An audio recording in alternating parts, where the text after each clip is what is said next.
นะคะ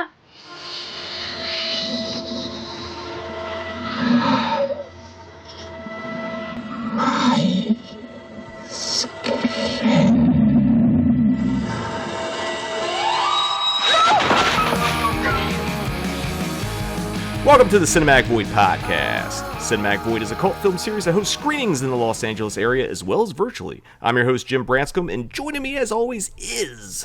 Hey, what's going on? It's Nick Vance, Paranoid Futures on all these social media platforms. You can find Cinematic Void on the World Wide Web at cinematicvoid.com, as well as Facebook, Twitter, Instagram, YouTube, and all the major podcast platforms. If you want to support Cinematic Void, you can consider joining our Patreon. Not only do you get cool perks, but you make this podcast as well as the Cinemadness movie possible. All right, Jim, what do we get into today? We have a very special guest joining us today. She is the director of Woodlands Dark Days Bewitched, a history of folk horror. She is also the author of House of Psychotic Women, the founder of the Miskatonic Institute, and one of the most innovative and original film programmers in the business. Please welcome the Void, Kier-la Janisse. Kier-la, how are you doing today? Hello.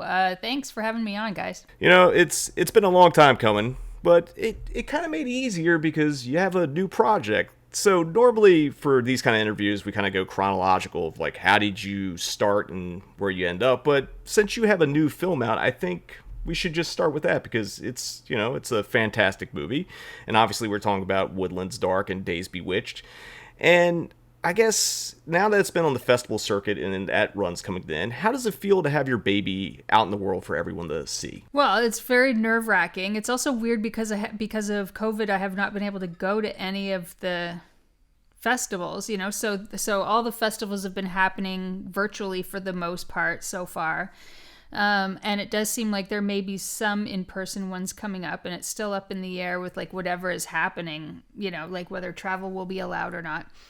And so, yeah, it's weird because I have never made a movie before, and I've spent the last 20 to 25 years as a film programmer, writer, etc., like practically living at film festivals all year. And so it's just so ironic that I finally actually transitioned into making a film, and it's the one year I cannot go to film festivals, So that's a little bit weird, like just sending it out into the world without me with it, But I'm really happy that people haven't hated it so far, and they seem to be saying nice things about it on the internet and stuff. Internet's a weird, dangerous, seedy place, seedier than any movie I've ever seen, but there are some good people, and there's some good people who have good taste. But besides talking about that, how did this project come about? It was actually just supposed to be a bonus feature. So I work for Severin Films. That's my day job. And so I work for them doing editing and producing bonus features for their Blu-rays and stuff. And so we were going to be releasing a limited edition of Blood on Satan's Claw. And I proposed that we just do kind of a short survey of what folk horror is as an extra for that disc. And then, as with most of my projects, it just grew and grew and grew and grew and became like its own monstrous thing. And so then it was too big to go on that disc. And so I just kept going, kept interviewing more people, kept, getting more global in scope with it. And yeah, so it's like many Severin original productions, that's kind of how it started, most of them started as like a bonus feature for something that just got unwieldy and out of control and had to be its own feature, basically. Because you start off with that movie as well as The Wicker Man and Witchfinder General. I don't know why I'm blanking on like the Unholy Three. Was that always the basis of how you wanted to start the documentary? Yeah, it was always going to start with the Unholy Trinity, and originally it was actually just going to be looking at British folk horror, partially because it was going to be an extra on a British folk horror movie. Early on in the project, that was really where my focus was. I mean, I wasn't really thinking about folk horror in the rest of the world and how these concepts translated to other cultures and stuff. And so it was very Anglo-centric when it first started.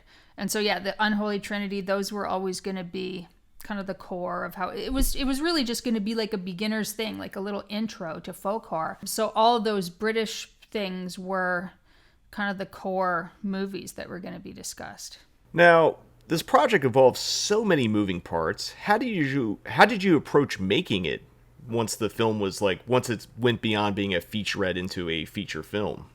Well, I mean, doing bonus features for Severin prepares you a lot for having to do remote shoots and stuff anyways. Like, we don't have the money to be flying around the world with like our cameraman to film people consistently. So we have all kinds of people we work with around the world in different countries and stuff who will shoot interviews for us in those places. And so those systems were already in place before I started making my feature.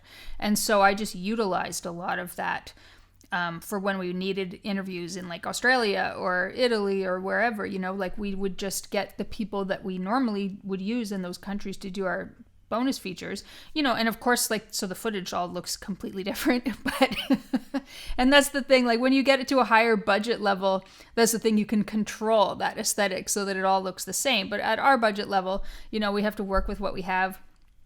And so we were working with many different people, but so organizing that wasn't that much different from how the bonus features work.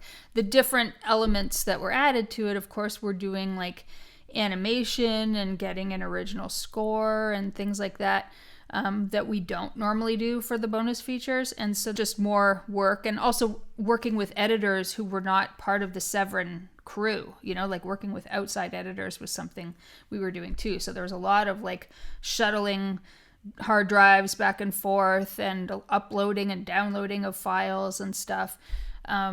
And I mean, it was a massive project in terms of the amount of files, you know, so I mean, the editors were very overworked for sure. But it was interesting because being my first film, I kind of was able to ease into it with this very modular type of filmmaking, you know, that wasn't that much different from the bonus features. It was just bigger. It was just on a much bigger scale, you know. But it was still, a lot of it was still assigning things, giving instructions for things, waiting for people to hand their work back in so that I could give my feedback on it. And it was kind of nice, you know, it was kind of the perfect thing during the pandemic to be working on a project like that, because I didn't have a lot of the stresses and issues that people have that are working in narrative film during the pandemic, you know, where they have to worry about actors and trying to organize something for everybody to be on one set at the same time and all the scheduling that's involved with stuff like that. I didn't have to deal with any of that. It was actually a really flexible way to make a film. It was really only once we got accepted to South by Southwest based on our rough cut that things got insane, because that, you know, so that was like 3 months of hustling to try to actually finish the movie in time for that deadline. And so everybody was working like crazy during that period. And we handed it in, I think, a week before the festival. So it was really down to the wire. I'm going to say this for, you know, this kind of breaks a lot of rules for a first-time filmmaker. It's a documentary, which, you know, a lot of first-time filmmakers make documentaries, but it's also 3 hours long, and it's about a subject that a lot of, I'd say, Americans aren't necessarily familiar with. I know there's some are, obviously, but did you have any concerns or pushback because of the length or the subject or the combination of both those things? Surprisingly, no. David Gregory, who is the owner of Severin, who is the executive producer of the movie, and obviously the financier of the movie, he never pushed back against the length. He always was just sort of like, you make it how long you think it needs to be. He's like, because ultimately the length only matters if you want to submit it to festivals. And then that's up to you. Like, if you want to take that risk of it being rejected from festivals because it's too long, then that's up to you, you know? He's like, I just care about the Blu-ray. You know, he's like, we're in the Blu-ray business. So it's like, it doesn't really matter how long the movie is for the Blu-ray. So it's really only a matter of whether you think it's too long to get accepted to a festival and if that's important to you, you know? So yeah, he was kind of an amazing support through all of that. And I don't think that if I had gone to David at the outset and said, I want to make a 3-hour documentary about folk horror and you pay for it, what do you think? I don't think he would have jumped at that idea. You know, I think it was just the fact that it was happening incrementally that made it workable, you know, where it was like, you know, it was going to be a half an hour long thing. And then it's like, well, maybe it'll be an hour long, you know, and then it's like, oh, we're going to interview this many more people. Now we're going to get original animation. Now we're going to hire Jim Williams to do a score. You know, it was like all these pieces were kind of coming incrementally. And so it was a lot easier on the cash flow and stuff that way too. You know, like it wasn't this scary thing where, you know, you're looking at the whole budget of a feature film and having to decide if you want to do that or not, you know. So instead it was more like a couple $1,000 every month that would go towards it. And that was a lot more manageable in terms of cash flow and stuff. And also the content, I mean, once we started getting into the broader scope in it, including international movies, David was actually much more interested in that because he was like, I don't know anything about those movies, you know? So to him, that was like the most exciting part, the fact that not just as a horror fan, but as a distributor of movies, that he could discover new movies that hadn't been released yet and stuff, you know? I mean, that's actually really smart because, you know, there's only a certain amount of like American and like, you know, the beloved classics of any genre, especially cult film wise, that haven't hit Blu-ray. Obviously there's still some that are either lost rights wise or in limbo, but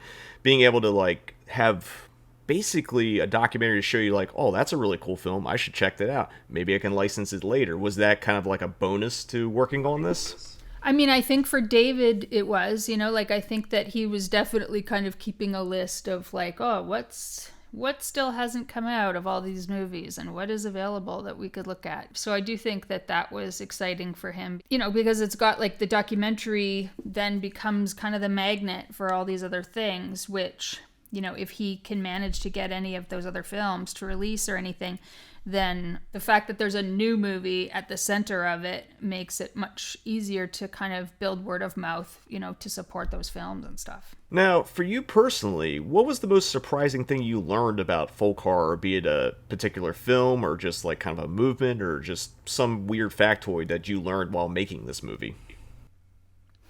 In terms of, I mean, the sort of overall biggest thing I learned was more about like shifting the perspective, but it's like in folk horror that is not Anglo-centric. So folk horror that is not British or Australian or American. The horror is usually something like some kind of supernatural thing, some kind of creature, some kind of, you know, demonic entity or some religious related occult thing. And, you know, the people who live in the village or whatever have to somehow fight this thing. And then when you get into like England, the horror is not the creature. The horror is the people who believe in the creature, you know? So the horror is like these people that have these backwards beliefs. Whereas when you look at like Slavic folk horror or Asian folk horror, whatever, it's like those are the people's beliefs, you know? Like these are still widespread beliefs or whatever. So it's like they don't, it's not that dichotomy isn't there as much in terms of like oh, these backwards people who believe in this stuff. It's like all the people grew up with those beliefs and they are still prevalent in that culture, you know. So it's really kind of the Anglo-centric cultures that look at folk horror in this way, where the people, the folk themselves, are the thing that is the scary thing, you know. And that's why like so many films from those places involve like cults and things like that. It kind of carries over to like all the witch persecutions, obviously with Witchfinder General, and then like over here with the Salem witch trials and just witch trials in general that happen across most of the English-speaking countries. Because I think in most other cultures, you know, I don't want to say witches, but like, you know, mystics or anything like that, or people that practice the occult was kind of more respectable as opposed to like in English language. I don't know if that's something else you've noticed. Yeah, but it's also like one of the other things too is like America and Australia both like dealing with the indigenous cultures, you know, so it's like they would look at those people as the people who had the backwards beliefs that they had to get rid of, you know. And then when the slave trade was happening and it was like all the old beliefs that had come from Africa and stuff, they're like, we need to suppress these beliefs, you know. And interestingly, it's often like beliefs of minorities and stuff, you know. And so when you so that was interesting too, when you look at folk horror from the perspective of a minority culture. The folk belief is not a scary thing. The folk belief is often a source of empowerment. The big thing I learned really was just trying to remember to look at it from a different perspective and to not always come to it from this British perspective or this Anglo-centric perspective, you know, because there's so much British folk horror. I mean, they've been much more prolific in what we would call folk horror, that they tend to really, really dominate the conversation, you know? And so it was just a matter of like trying to, you know, half the film is still British, you know, but it's like, but trying to not let it dominate the entire discussion was an important thing for me to try to do. Once the film was completed and you decided you wanted to basically see if you could get it on the festival circuit, what kind of expectations did you have for the film? Were you looking for certain festivals that you had to get in as like kind of benchmarks to see how the film would go or anything like that? Well, I mean, like when I first started making it and thinking like, oh, maybe this could get into a festival, I was really just thinking of like Brigadoon at Sitges, which is like the free section, you know, like it wasn't like it's still like a great section. They have all kinds of amazing retrospectives and stuff in it, but it was like, it's a section where they do program like Blu-ray extras and DVD extras as their programming, you know? And so I had hoped at first that maybe it could get into something like that. And then at a certain point I was like, oh, this is turning out pretty good, and maybe I could submit it to more festivals. Submitting it to South by Southwest, the strategy with that, I never expected it to get into South by Southwest, so I was shocked by that. But my strategy was kind of that I wanted to submit it to this festival in Amsterdam, which is a smaller festival than South by. And so I thought, well, if I haven't played it anywhere before that festival, then that will be my world premiere. And it's like, I have to think about, is that where I want my world premiere? Do I want, or do I want to try to get a world premiere somewhere else and they can be my international premiere? But a big part of why I wanted to play that Dutch festival is, it's a great festival and a really fun festival, but also because my favorite food in the world is like this food that you can get in Holland, and it's called Fabo. It's like this fast food restaurant that they have there where you pay like €1 and you put it in a slot, like it's like an automat thing. You put your euro in the slot and you open up this little door, and then there's like a croquette, and the croquette is some kind of like breaded, deep fried thing. It's like a tube, and inside the tube is like, I don't even know what it is. It's like some kind of mystery meat, and it's like gravy or something. And it's like my favorite food. Whenever I go to the Netherlands, I'll just eat there 6 times. I'll just walk around going to every single Fabo I see and getting another one, And so my festival strategy was very much based on, I want to go eat at Fabo. And so how can I facilitate this? And then ironically, I did not get accepted at that Dutch festival. The film was rejected. But I wouldn't have gotten to go anyway because of COVID.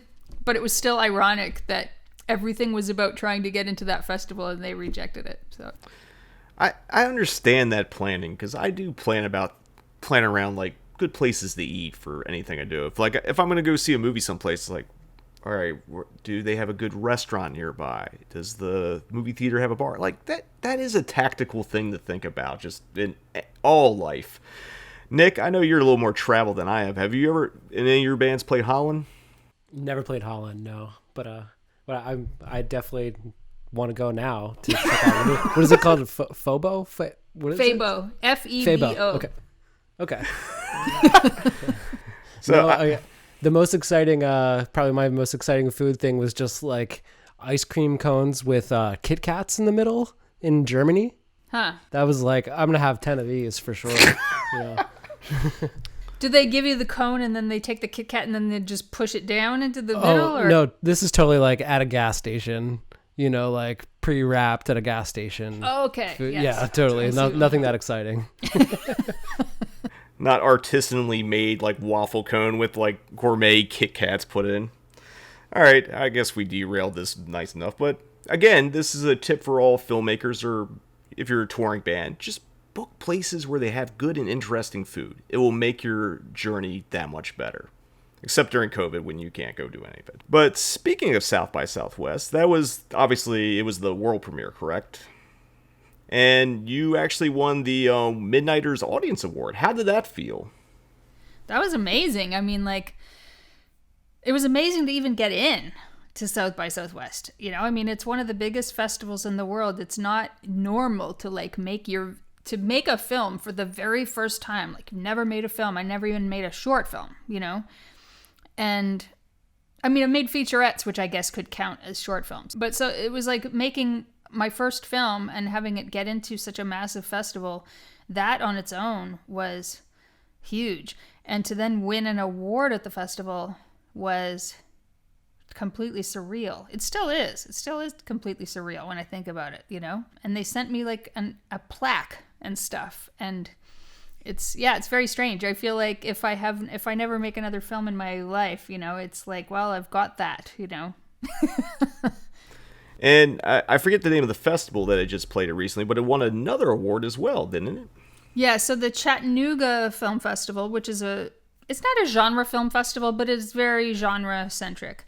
And it won the Best Documentary award there. There were not that many documentaries in the competition, but yeah, it did win Best Documentary there. And the one thing I've just been noticing based on online and having seen the film, because I made a DCP of it for one of the festivals, so I cheated. Sorry, David. But look, man, I've been waiting to watch it too, and it just like it's a wonderful film. But like the thing I've noticed online is audiences are really connecting with it, and on a very, very big level. And you know, how does that feel?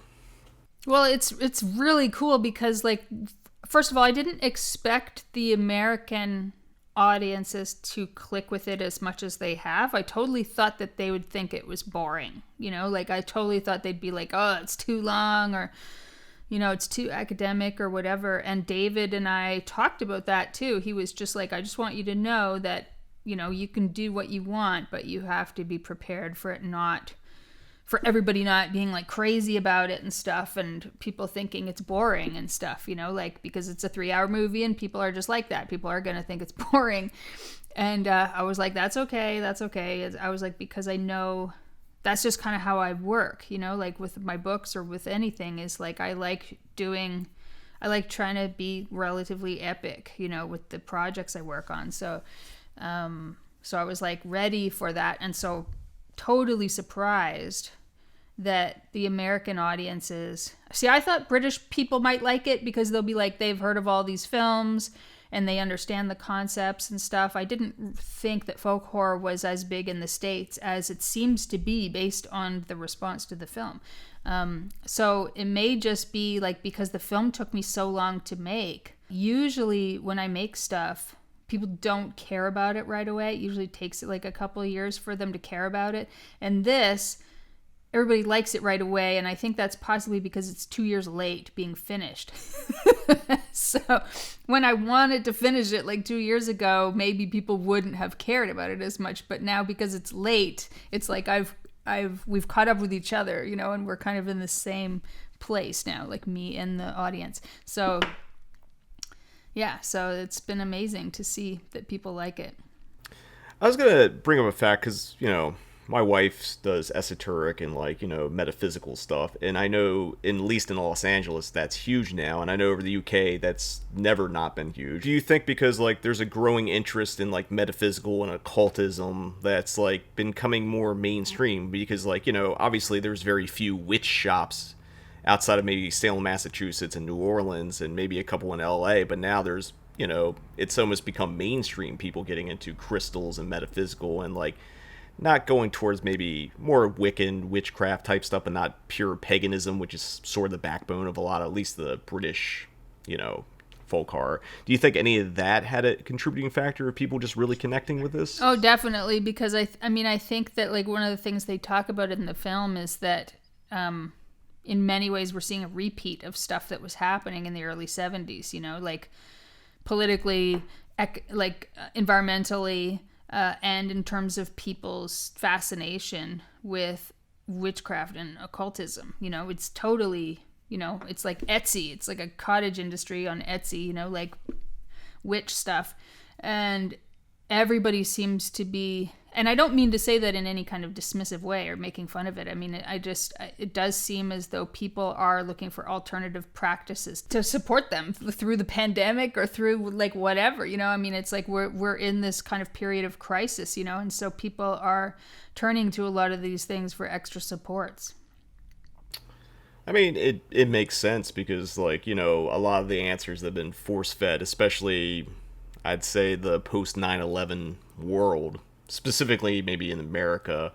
It's definitely been a change where you have people, like, trying to pretend like the 1950s was this really, really great Puritan time of, like, everyone went to church and, you know, prayed to God and all that kind of stuff. And other people are like, that shit doesn't work for me. I need to find something else that does. And obviously, the 70s is a good parallel because you had a bunch of, you know, obviously the British wave, but you had, you know, U.S., Japanese. But there's also, like, yeah, all the, like, if you were a Christian and if you were into Christian stuff, there was, like, a huge amount of alternative streams of Christianity, you know, that came out in the early 70s, like independent groups and stuff, and little offshoots. Obviously, some of them didn't turn out so well. But most of them did, you know, like most of them you don't hear about because they didn't drink a bunch of Kool-Aid, you know. But yeah, it was like there were all kinds of these organizations, you know, and, you know, part of why people go back to these like really rootsy forms of spirituality is because inevitably, you know, you have your established religions, but then when you even have smaller ones, as they start to grow and get support, they start to be susceptible to the same kinds of corruption that the larger organizations have, you know? And that often is the things people are trying to get away from. They're trying to strip that aspect of religion away, you know, to where you're not dealing with a corrupt organization, you're just dealing with your kind of daily practice and your daily beliefs. And so that's why people often tend to go for these, like, spiritualities that involve like root work and gardening and things that you can just do like on your own at home and stuff. Before we wrap up talk about the film, I just have one last question. Now that, you know, ultimately, what do you hope audience get out of watching this film when the end credits roll and they're leaving the theater or they're, you know, turn off their Blu-ray? What's the ultimate takeaway that you hope people get from it? I mean, my hope is, I mean, obviously, one of my hopes is that they'll discover a whole bunch of new films and that they'll have a new way of looking at folk horror and they'll start looking at what folk horror looks like from different perspectives. But also, like, I really wanted the film to feel magical, you know, to a certain extent itself. And I feel like, you know, my editors, Winnie Chung and Ben Shern, did an amazing job of doing all this stuff I would never have been able to do. Like, obviously, like, I do editing for Severin on the bonus features, but they did this alchemical type of editing that feels mystical almost on its own, you know? And so I would love for people to walk away from the film and just feel like the documentary itself gave them a lot of these feelings of spiritual reinforcement or whatever that they look for in the films, you know. I wanted it to feel a little bit psychedelic and stuff, and I think that it is that. We're going to take a quick commercial break, but when we return, we're going to be talking more with Kier-la Janisse about her extravagant career throughout filmmaking, writing, film programming, you name it, she's done it on the Cinematic Void podcast. Folk horror is based upon the juxtaposition of the prosaic and the uncanny. It's strange things found in fields, lights flickering in dark woods, the darkness in children's play, being lost in ancient landscapes. The devil having a cup of tea with you. The power of ritual and the power of collective storytelling. Ancient wisdoms, if you like, that have been long repressed and forgotten, rise up again, very often to the consternation of complacent modern man.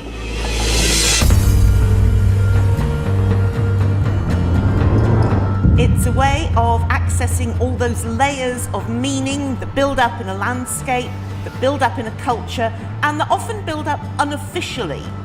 It's a sort of illegitimate culture that has sustained just through sheer force of will of the people, the folk. Folk horror ultimately asks, what if the old ways were right?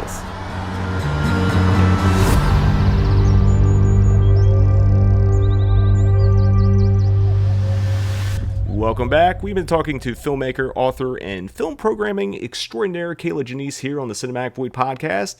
And obviously we started the podcast off talking about what you've been most recently doing. But now we're going to kind of go back in time. So, more or less I want to just ask, I think it's always important to figure out, where this all began. So, could you tell me about how you fell in love with film and wanting to do all the wonderful things you have done for film? Well, I mean, film was probably my earliest memories. Really, were watching films. Watching horror films specifically. My parents were big. I don't want to say cinephiles or movie nerds, because they definitely weren't.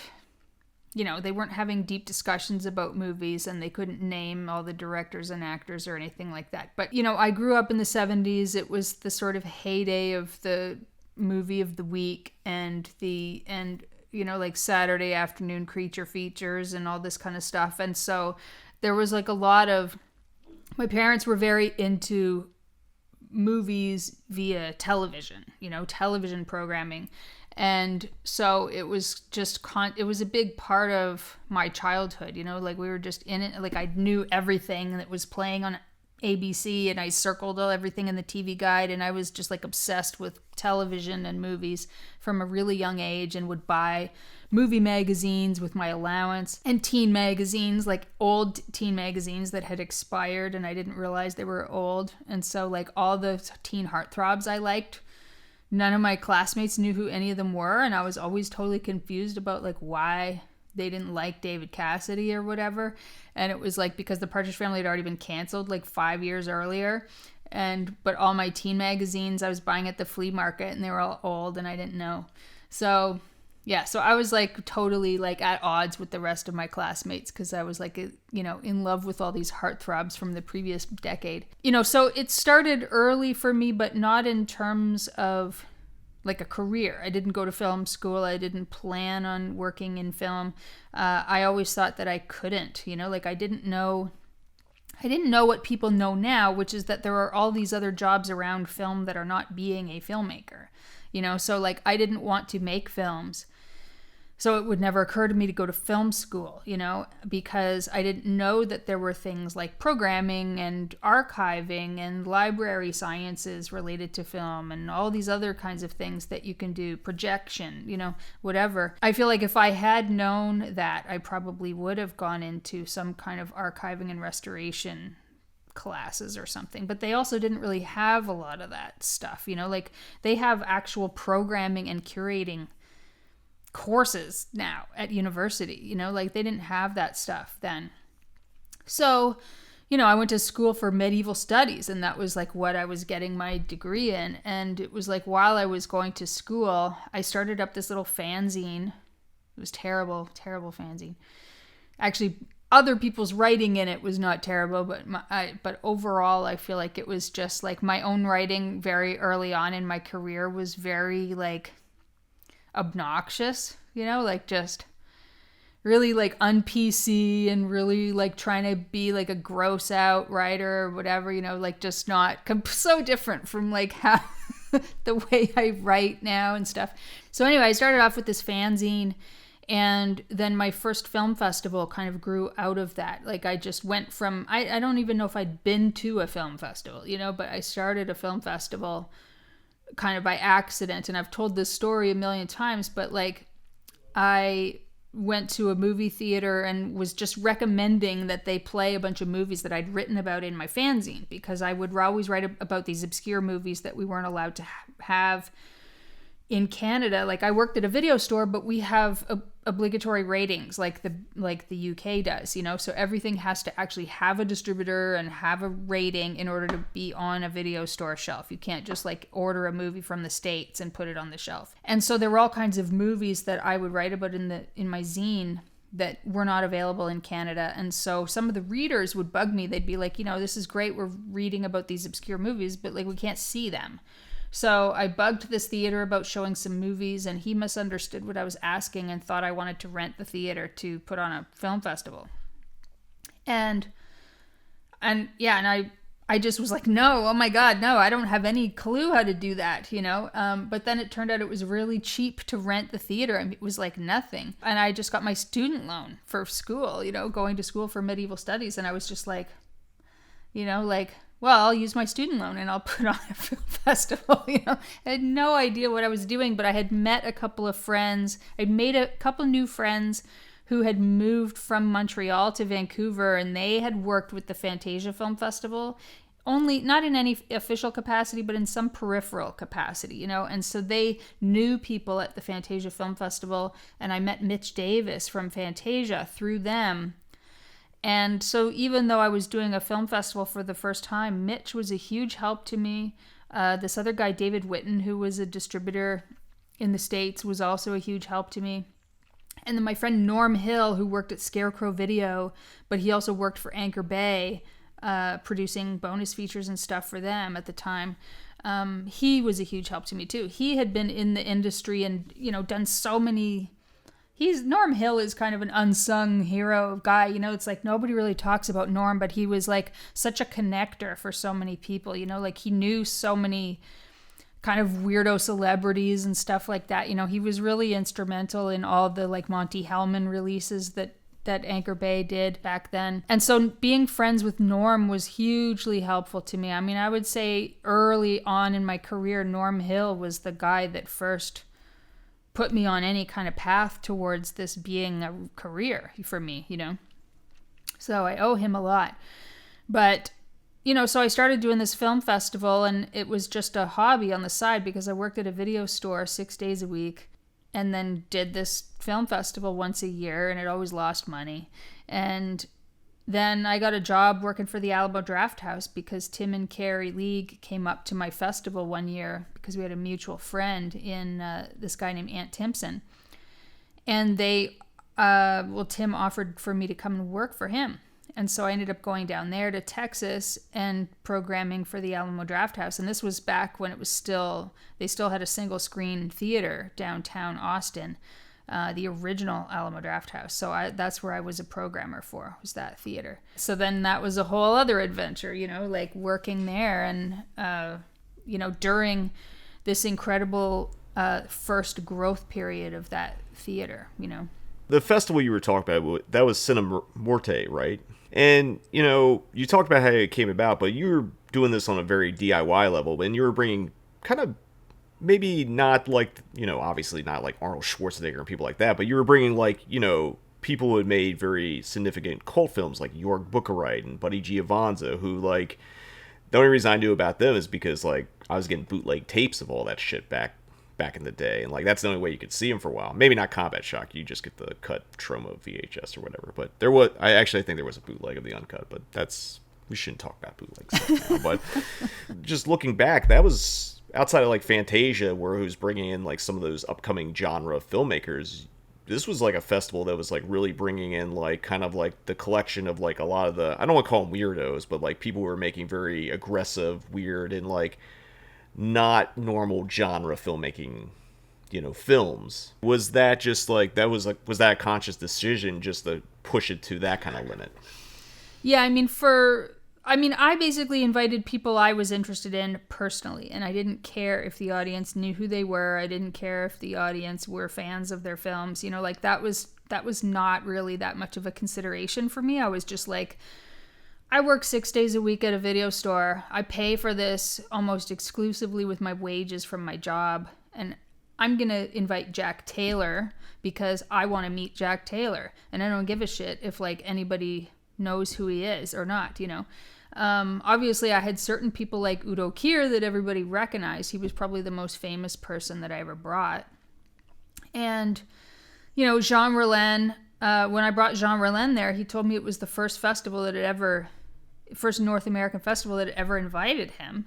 I don't know if that's true or if he's just, you know, flattering me or whatever, but I mean, he seemed so happy to be there. And I remember I was playing, I can't remember which film of his it was, because I did play Jean's films like for several years at the festival, but like this one year when he was there, and we were playing something that maybe it was Fascination, and I was so anxious because there were only like 50 people in the theater, and which was on the low end of like turnouts for us. And so I was like so anxious, and he was in the lobby and he's like, oh, I want to go in the theater and see how many people are there. And I was like, oh God, you know, I was like so dreading this happening. And so he goes in the theater and he comes out and he was like, how did you get so many people to come to my movie? And I was just like, wow, okay.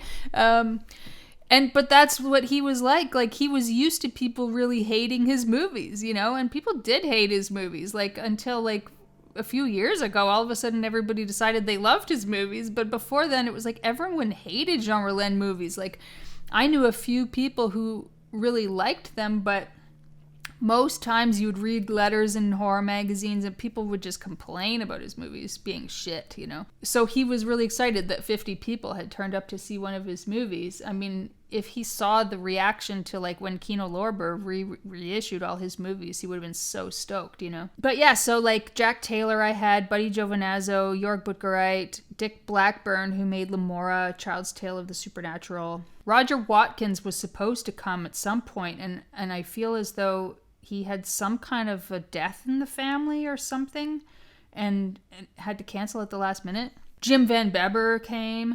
I was waiting for that name because I've heard many hilarious and wild Jim Van Bebber stories. Jim was on his best behavior at my festival. Same with Udo. Udo has been a nightmare at other people's festivals, you know, but he was like a saint at my festival. Udo was carrying film cans upstairs for me, you know.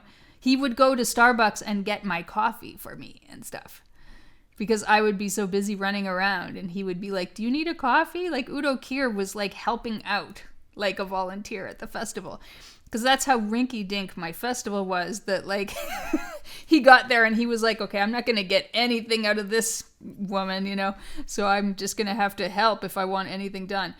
And so he was like amazing. And then Jim Van Bebber also, like, obviously there are issues with Jim Van Bebber, but he was on his best behavior at the festival, and I always got along well with him, you know. But at the time, it was not that I was specifically trying to invite like transgressive directors or button pushing directors or anything like that, as much as I was trying to invite people whose work had meant something to me personally, you know. Like, that was really what it came down to, was like I was paying for it, and so it had to be something I wanted. And it was the same with the films I played for the most part. There were much bigger films I could have gotten for certain things, and I just didn't, because I was like, at the end of the day, I still have to pay $1,000 to rent that movie, and I just don't want to, like, because it's my money, you know. And so it was a weird little festival, you know, because it was very much like my little pet project, and there was not a whole lot of like strategy or anything that went into it, but it was early, you know. So like, other than Fantasia, it was the only genre film festival in Canada at the time, and it was the only one that was really horror-centric, you know, because Fantasia was not horror-centric. They started actually as an Asian festival, and it was like in their second year when they branched out and got more international titles and stuff. But when it was founded, it was intended to be an Asian film festival. And so a big part of their programming is still like 50% Asian programming, you know. So my festival was still very different in terms of, you know, there was a strong retrospective focus, you know, like I didn't necessarily, like, I always tried to get like a third of the movies new films, but 2/3 were definitely older titles. And now there's like a million festivals, you know, so it's kind of like, I feel as though if my festival was competing like in the festival landscape now, nobody would give me any movie because it was too small, you know. It was only because there really wasn't as much competition. There weren't as many people asking for those movies, so I would get them even though I had a small festival. Now, speaking of festivals, you already mentioned that you pivoted and went to work for Draft House, or Alamo Draft House, I should say. You were one of the original programmers for Fantastic Fest, which is now a huge festival. What was it like being on the ground floor as that was being built? Well, it was kind of funny because, like, at that time, it was, so the South Lamar Theater had opened, and so our offices had moved into that theater. So even though I didn't program for South Lamar because it was a multiplex theater, they played first run. So I still programmed for the downtown theater, but our office was at the South Lamar Theater. And I remember, like, when I had first come to Austin, like one of the very first, like within 2 months of being there, Tim wanted to do a Cine Muerte there in Austin. He wanted me to like put on a Cine Muerte festival, but he didn't want to put any money into it. You know, I was just like, he didn't want guests. He didn't want like the printed program. And I was just like, well, it's not Cine Muerte if I just pick like 5 movies that were, and they're playing in random time slots throughout the week. You know, like the whole idea of a festival is like it should be all at once, and it's like you kind of blow your wad at this one event. You know, you spend your advertising money, you make the printed program, you make the t-shirts, it's like everything, it's a big event. And he was not, at the time, he really didn't understand the whole festival thing. And so he was just like trying to put the movies in random slots, like Monday at 9 and then Wednesday at 6 and then whatever, and then call it a festival. And I'm like, that is not a festival. And of course it flopped, didn't do well. And I didn't like it because I felt like it was, you know, using the name of my festival to do something that really was not representing what I did. But then when Fantastic Fest came around, the only reason I mention that story is because Tim would not have just started Fantastic Fest. He would not have put all that money in and like blocked out a whole week to do the festival and everything like that if it hadn't been for Paul Dykstra and Tim McCanley's.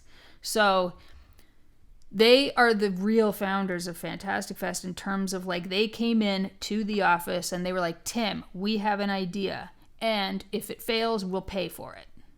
And that was why Tim said yes, you know, was like, Tim probably would not have taken that risk, you know, the first year. It was just because, so they came in, Tim McCanley's had written a film called Secondhand Lions, and maybe he had something to do with like Iron Giant or something. And, you know, so they offered to like pay for any losses as long as it could be actually done like a real festival. And so then Tim and, you know, they got Harry Knowles involved because Harry Knowles at the time was kind of like the conduit to a lot of the major studios. Like Alamo did not have the clout that it eventually had with the studios. So it was still always struggling to get the studios to give them movies, like even for first run and stuff. Whereas for whatever reason, because of Ain't It Cool News, all the studios really liked Harry Knowles. And so Harry Knowles was the person who kind of got the studios to give us titles. And then obviously because Tim had the venue and he had the staff and he had, you know, Tim just had all the pieces kind of came in under Alamo. And so it ended up becoming very much like just an Alamo owned event or whatever, or an Alamo run event, you know, and all the other partners who had like co-founded it with Tim became less and less involved, like as the years went on with the festival. So all of us programmers there, all of us like just programmers at the Alamo, which were like me, Lars Nilsson, Zach Carlson, and to a certain extent Henry Mazza. Henry Mazza did more like gonzo programming, so he would do kind of like weird live dating game events and like air guitar competitions, and he did all this like participatory type of programming more than like movies and stuff. And so I do think he was involved with Fantastic Fest like for special events, but for the films it was really like me, Lars and Zach, Tim, and then Harry Knowles would bring in like a couple of studio movies, you know. And so the first year we were allowed, all of us programmers were given X amount of time slots. I think it was like 6 time slots or something. And we could pick whatever we wanted for our time slot. which I loved. And not a lot of festivals work that way. You know, like a lot of other festivals operate in this really collaborative way where everybody has to vote on the movie together. And, you know, so I liked this thing where it was just like every other programmer could hate my 6 movies, but it doesn't matter because I get to pick whatever I want for my slots, you know. And so that was how the first year went. And then Tim didn't like it so much. And so then the second year he decided that we could still have our 6 slots, but he had to have veto power over what we picked. And then we got in a big fight over the movie Pop Skull because I wanted to play Pop Skull, which is like Adam Wingard's first movie. And nobody saw it. And everybody was just like, I mean, they saw it, like they watched it. I just mean like nobody saw its potential, you know? So it was kind of like, and then eventually it came down to like where I told Tim, I will give you back my other 5 slots if I get 1 slot to play this movie. And he said no. Like he hated it that much. He later apologized. He came back and he's like, you were right. It's better than I thought, you know? But we got in this massive fight about it. And so that was the first time I quit Fantastic Fest was over that. I have quit Fantastic Fest 2 or 3 times, I think. The other years I came back and did shorts. So, yeah, so I only did, and again, like I liked that because people kind of left me alone, you know, like people, the feature programmers didn't meddle with the shorts programming, you know, and so it was kind of fun because when you put together a shorts program, it feels a lot more curatorial than picking features for a festival because often you're picking new films and there's no connection between one feature and the next feature, whereas when you're looking at shorts, you're imagining this kind of landscape of this like 90-minute program and how all these films are going to feed into each other and fit together. And so it's a really different process, like creatively, than programming features. Besides Fantastic Fest, you've created some other festivals, but this one kind of piqued my interest, and I think Nick would be into this too because it mixes, or doesn't mix. It's a focus on, I guess, more current music, which is what your online handle is named after. It's the Big Smash Music on Film Festival. How did that one come about? Yeah, so that was like when Cinema Muerte ended. So my horror film festival I was still doing in Vancouver when I lived in Texas. So I moved down to Texas, but then I think for the last 2 years of the festival, I would plan it from afar and come up and do the festival. And that just seemed unsustainable to me. So I decided I was going to end the festival. But programming is like a compulsion. So of course, like within like 6 months, I was just thinking of new festival ideas. And because I lived in Austin and it's such a big music town, I had become kind of the music programmer at the Alamo. You know, they already had Lars doing Weird Wednesday, which is kind of like the cult and genre slot. And eventually there would also be Terror Thursday. I think it was originally Terror Tuesday and then it became or vice versa. Maybe it was Terror Thursday first and became Terror Tuesday or something. But anyways, Zach Carlson joined the team and he got put in charge of that. And so even though like in other places I've been known as like the horror person, at Alamo I was more known as the music person. And so I ran a series there called Music Monday. That was my one time slot. Every Monday at 9:00 was my slot. Nobody messed with what I picked. And but because of that, I was being exposed to a lot of music documentaries and music themed films and stuff. And so I just had this idea to put a festival together for Vancouver that was all music films. And again, it was still a mix. It was like, although I would say it was much stronger on the new film side for that one. And then about a quarter retrospective titles.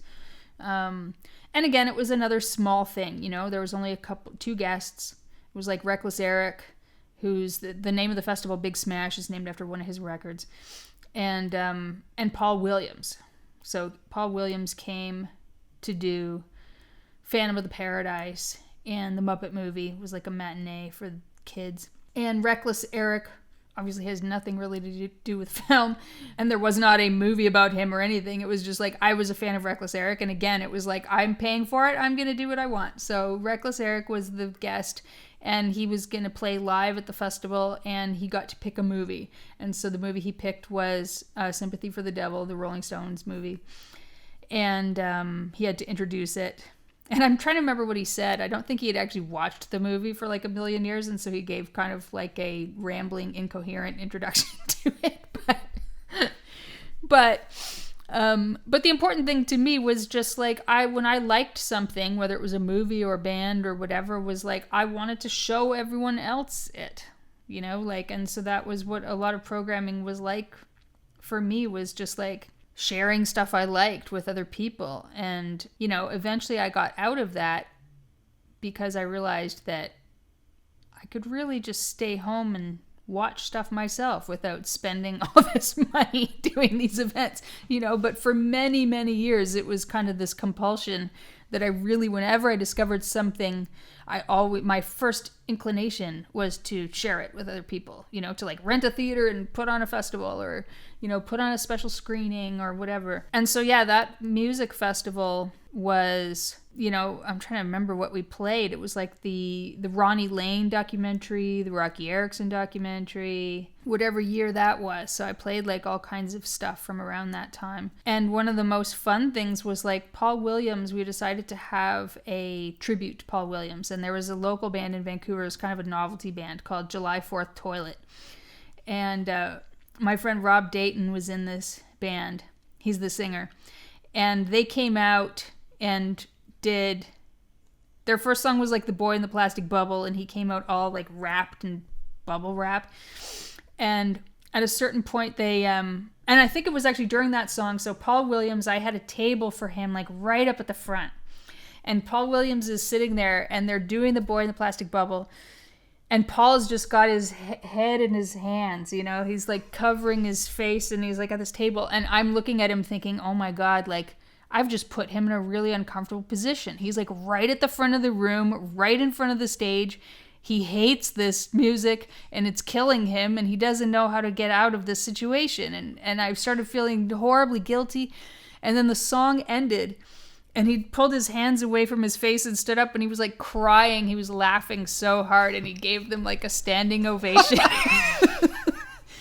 And the band ended up singing like Dangerous Business from Ishtar, and he got up on stage and joined them for it. And my friend Rob was at the time an alcoholic, and because Paul Williams is like like an AA counselor, he told Rob, he's like, anytime you want to call me, you can call me. And so he began a friendship with Rob, and Rob stopped drinking right then and there at that festival because of Paul Williams. It was a small, insignificant festival to most people, but I think of that event and the impact it had on my friend's life, and I feel like it was important for that reason. Now, specifically with programming, because there's a lot of different philosophies and styles and ways you can do it. Like, do you have a specific way you look at when you program, say, just, you know, be it, you know, programming like a series for a theater or a festival, or do you just have any kind of, you know, ideology, philosophy, or do you just kind of just go off the need of like, this is something I like and I just have to show it? I mean, for the most part, it's like it's like personal indulgence, you know, like I like this thing, I want to share it. But then as I started working for the Alamo, you know, you're dealing with other people's money. It's not my own money. So you have to also start thinking about balancing it, you know? So it's kind of like, I want to play this movie that nobody's heard about, that probably 5 people are going to come to, but it means a lot to me to play it.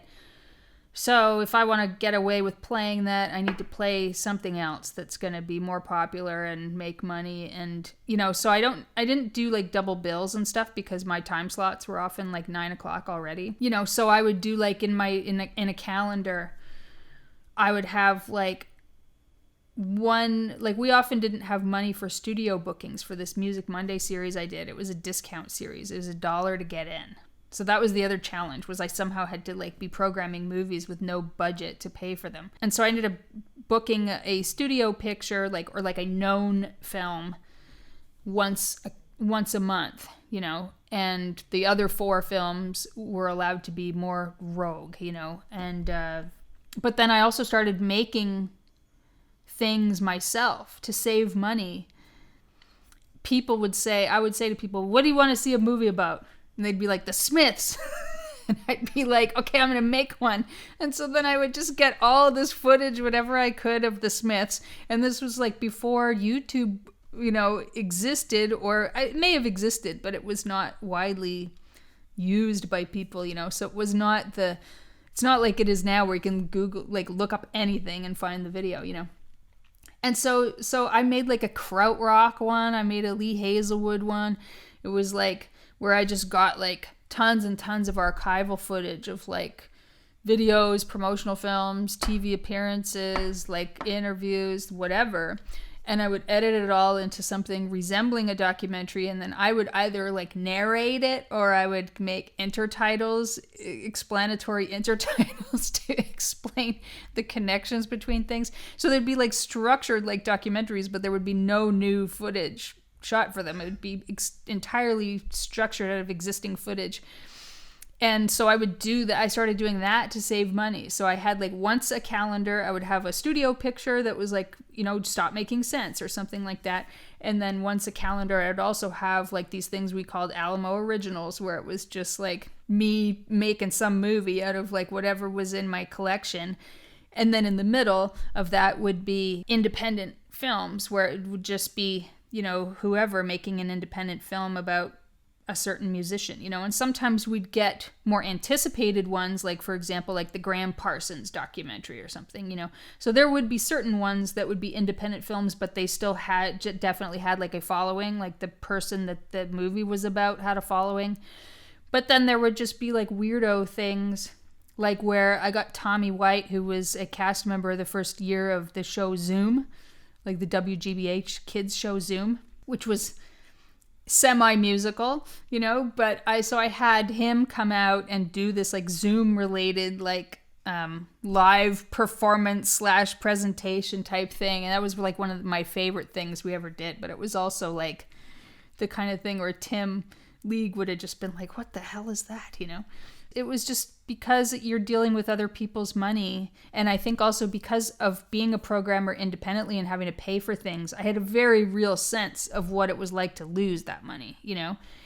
And so it was much easier to be cautious with other people's money for me, I think, than it is for like a young programmer. Like there's a lot of young programmers who just like, I went to school for programming and I want to be a programmer because I want to pick all the movies, you know, and they have no sense of that things cost money and that you have to be accountable for what's on screen, and you have to be accountable for like, you know, not losing your boss a bunch of money or you're going to get fired. Like, it's not like you just, it's really weird the way that a lot of people look at programming. They just think it's like, well, I have good taste in movies. I want to pick the movies. And they think that's all there is to film programming, you know?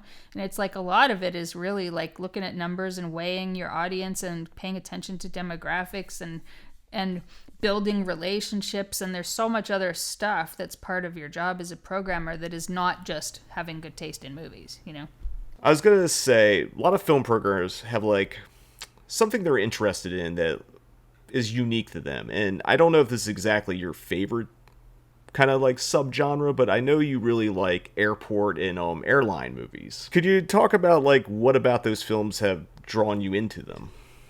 Well, I think like, you know, I became interested in just vintage airline culture and stuff, and so naturally movies about airlines are set at airports and things like that, in part because like I traveled a lot starting really young in my life, you know. Like my parents divorced early, and so we were on, you know, me and my brother would be put on a plane 3 times a year to go visit my dad. And this was back when, like, I don't know if people do this anymore, but we would just get dropped off at the airport.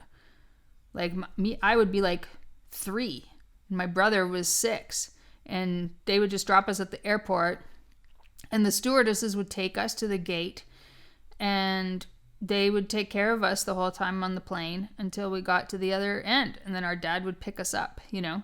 So we flew on our own like 3 times a year, and then sometimes we would go, you know, my dad had a girlfriend in New York or whatever, and so then we would fly like Pan Am or something, you know, and we'd fly like these like deluxe airlines. And it was just kind of like I'm old enough to like remember a totally different era of flying, you know. And I saw that change in the early 80s and stuff, you know. And so I just always had this kind of nostalgia for what air travel was like when I was a kid. And so, yeah, I just became interested in airline movies, and I don't know like if that's like enough of a reason for me to like them so much, but like I collect even like swizzle sticks and stuff from like defunct airlines and things. I would love to make an airline related movie, but yeah, that would be expensive. Has anyone done a feature-length documentary on airline films? I don't think so. I mean, there's definitely documentaries that are like TV length, like an hour, that are not on airline films, but that are on like airline nostalgia and like stewardesses and, you know, how fancy airplanes used to look and stuff like that, you know. So there's definitely like TV type documentaries on that kind of thing. Often they'll be focused on like a specific airline. Like there's tons of Pan Am stuff, you know, like Pan Am is definitely like the most popular airline. So there's tons of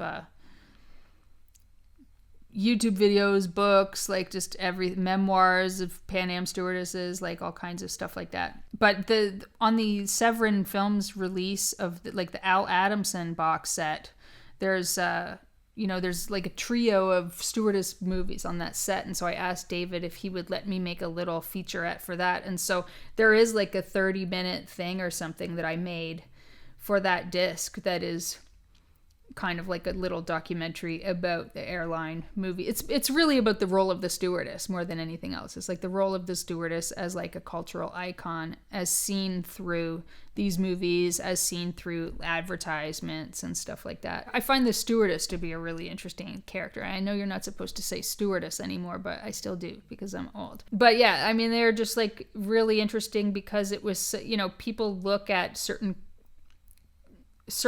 careers like that, especially because the way that stewardesses were so objectified and stuff like that, people look at it like it's they don't see the feminist possibility in a job like that, you know. But it's just like at the time it was like one of the few jobs like women had where you could be traveling by yourself around the world without a chaperone, without a parent, you know, without being married, without anybody even wondering why you weren't married, because you weren't even allowed to be married to be a stewardess, you know. So it was like the longer you could stay single, the longer you would have a career as a stewardess. So like there was all these women that would just like get to see the world. They would get to do all kinds of things that I mean, it was a very deliberate choice. Like they wanted to live an independent life, you know, and so they had to put up with a certain amount of garbage, you know, from the advertising campaigns and stuff like that. But they also were the first people to get a ban on workplace smoking, you know. It was like they had very early unions, and I mean, there's just a lot of interesting history there. And so yeah, it's just something I'm really fascinated with. And of course, it's hard not to be when you look back at the old pictures of the piano bars and everything that would be like the lounges and everything in these old planes. I got to see stuff like that. I got to fly on planes like that, you know, so yeah, so I'm just really nostalgic.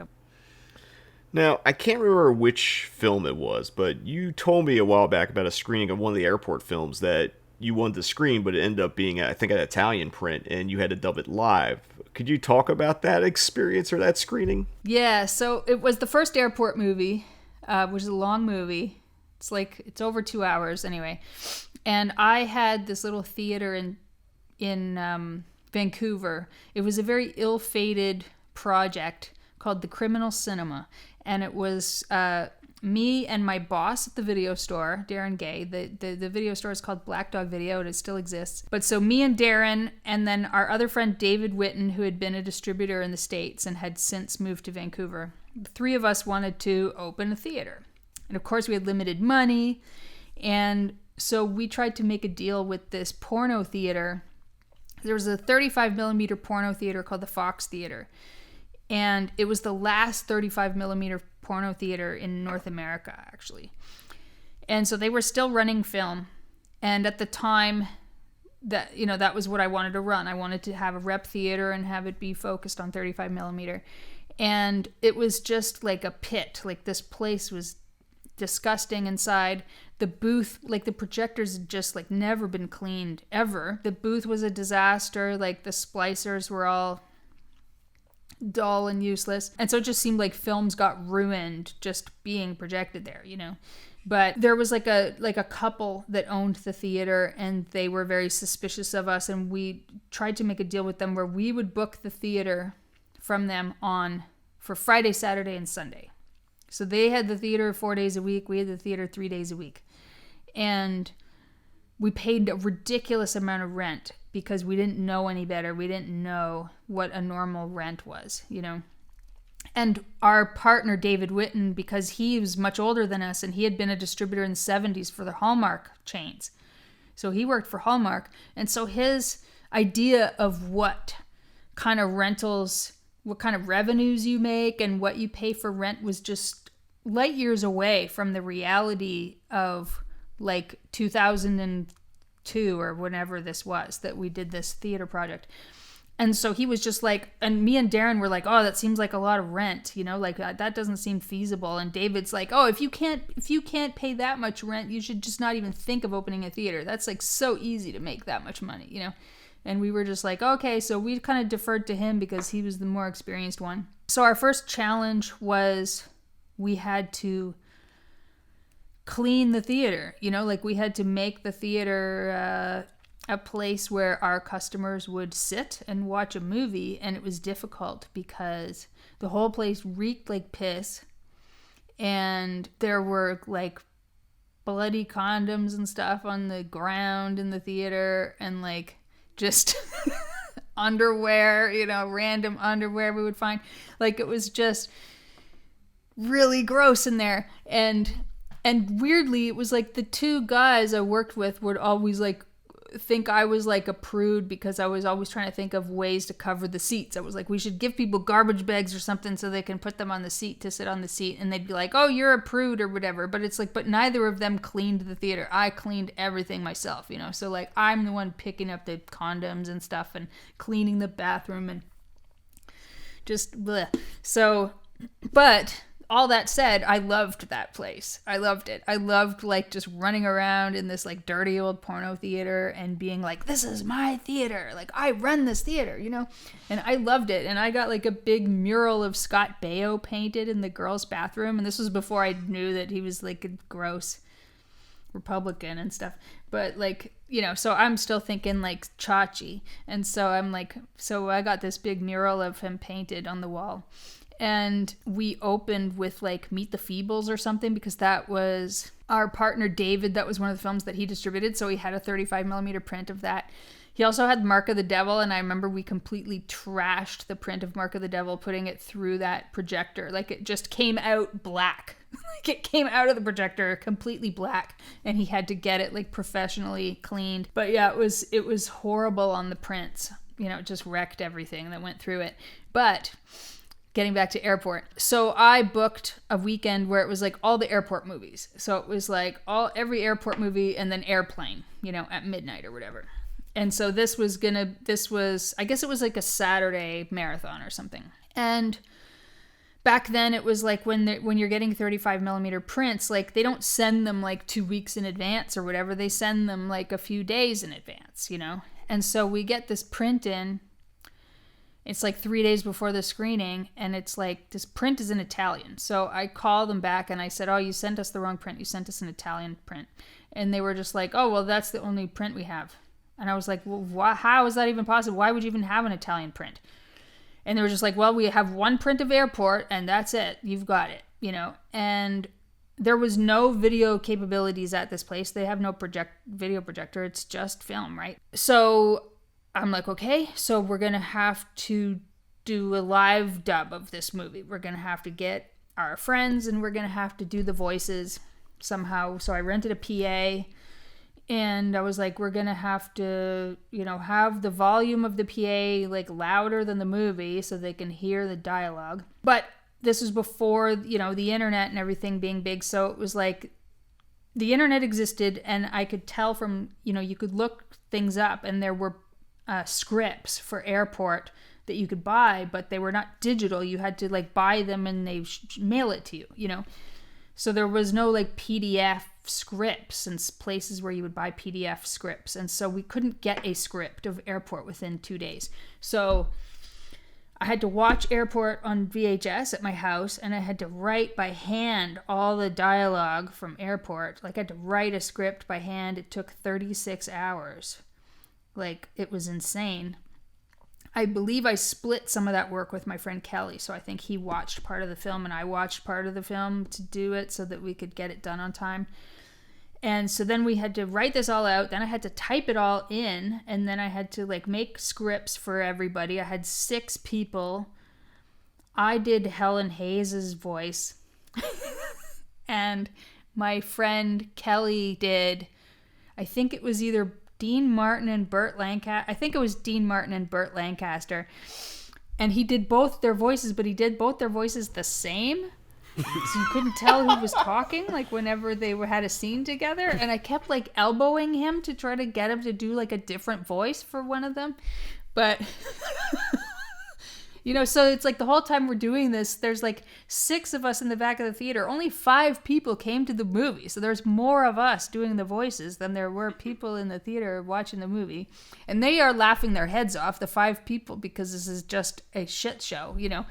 And so it's like 6 of us at the back doing the voices, and I'm like Helen Hayes, like the old lady stowaway on the plane, and like just we're all like elbowing each other because everybody's like missing their lines and whatever, and it was just ridiculous. So we're at the back of the theater sitting on top of like an old desk with a lamp, you know, like lighting our scripts.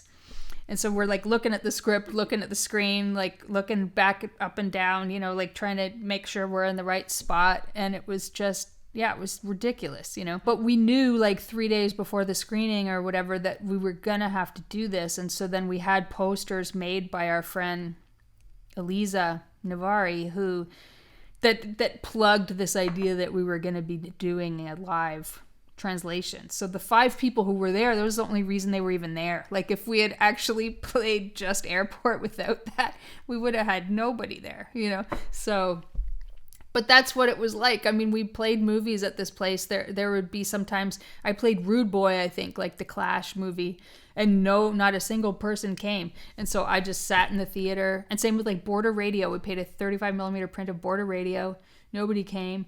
And I sat in the theater by myself in this old porno theater watching Border Radio, you know.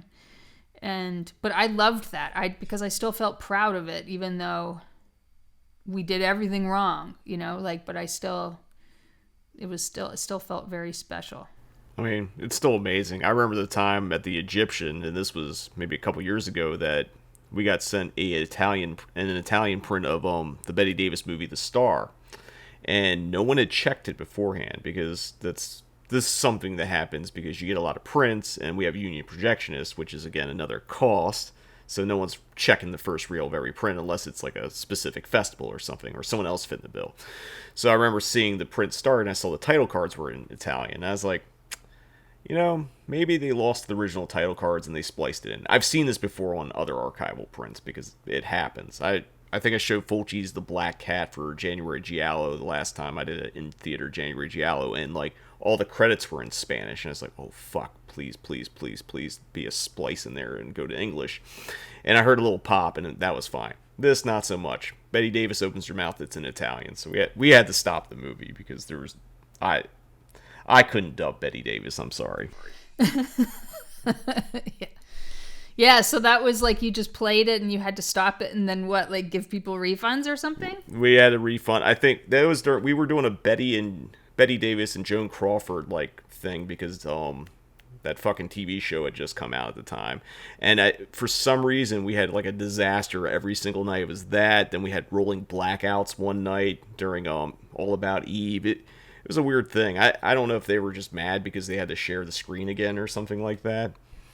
The only movie that played fine was Whatever Happened to Baby Jane. But before we close out on talking about programming, is programming something that still interests you? I don't do programming really anymore. I would say I haven't really done programming for a few years now. I was almost thinking I should probably take it off of my... like under my name where it's like writer, whatever, you know, like I feel like I should probably take programmer off because I haven't done it in a few years. I definitely feel less inclined to do it, you know, like I feel as though it may be because movies are so accessible now, you know, like that I don't get that thrill of really like playing things for people where 90% of the audience has never heard of it or never seen it and it's going to be their new favorite movie or whatever. Like, I feel as though, you know, now somebody can mention a movie to me that I've never heard of and I can just go bloop, bloop, bloop on the internet and I have that movie in 10 minutes, you know? and I feel like for a lot of people it's like that.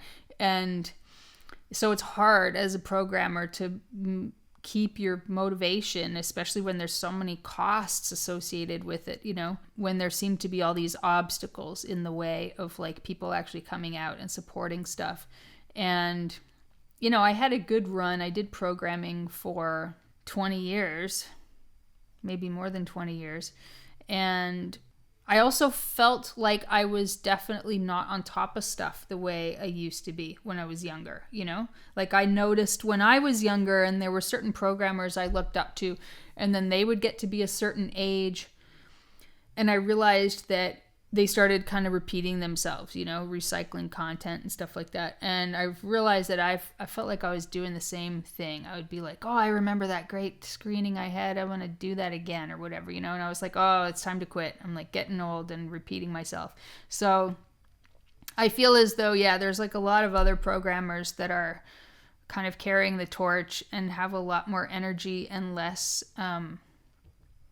baggage than me about all the problems that can happen, you know, so they're more enthusiastic because they don't know, they haven't gone through like everything going wrong for 20 years, which wears you down, you know. And so, yeah, so I'm not as driven to do it anymore, I'd say. All right, we're going to take another commercial break here, but when we return, we're going to be talking about something that you're still quite prolific at here on the Cinematic Void podcast. An ABC special presentation.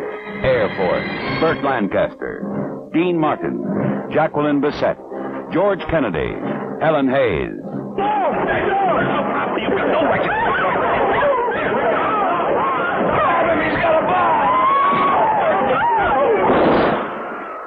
Ross Hunter's powerful movie, Airport.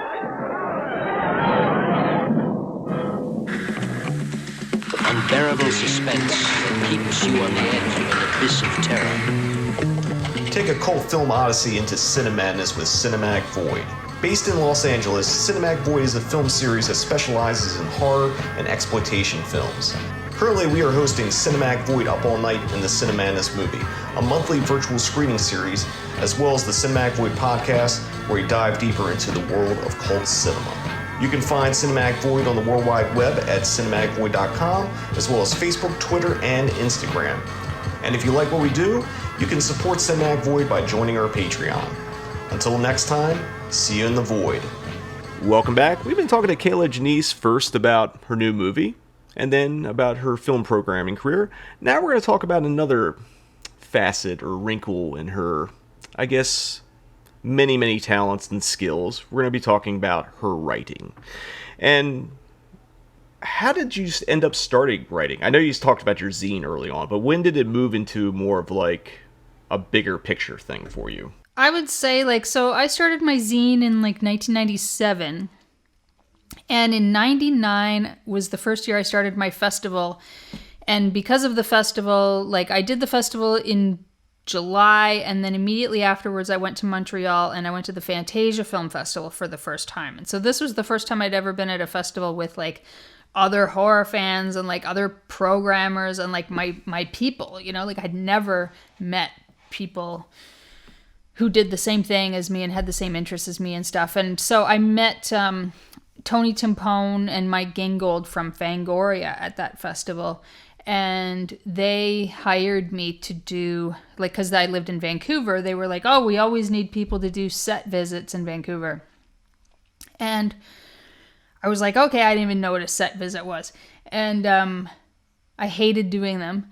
But they would give me these assignments to go on this set of, you know, I guess Willard was the best one, because I got to talk to Crispin Glover and he gave me all his books and stuff like that. Sorry, I've had that Crispin Glover experience, but sorry.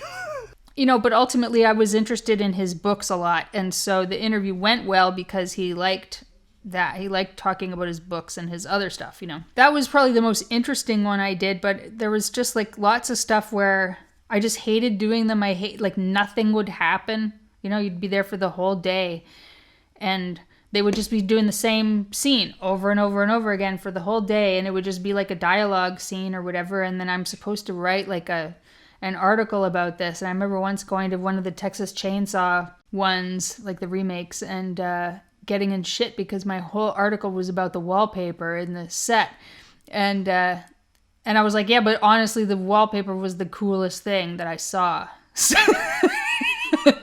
And King Gold was like, you need to talk about, like, I don't know, special effects or something. And I was like, they didn't do any special effects when I was there. It was just, so I was just me looking around at the production design. And I'm like, oh, that's an interesting crocheted doily or whatever, you know. It was sometimes hard to, like, summon the proper enthusiasm to do these set visits. And often the people that you interview would be so condescending, you know, like, just you know, they'd think they're slumming it doing a horror movie or whatever. And it's just, I don't know, it's just, it felt degrading. And like the best thing about it was the craft services truck, you know, just hanging out and eating nonstop junk food in between, you know, interviews or whatever. But that was the first time I got paid to write stuff, you know. So it was like I did my zine and it's just free, it's a hobby.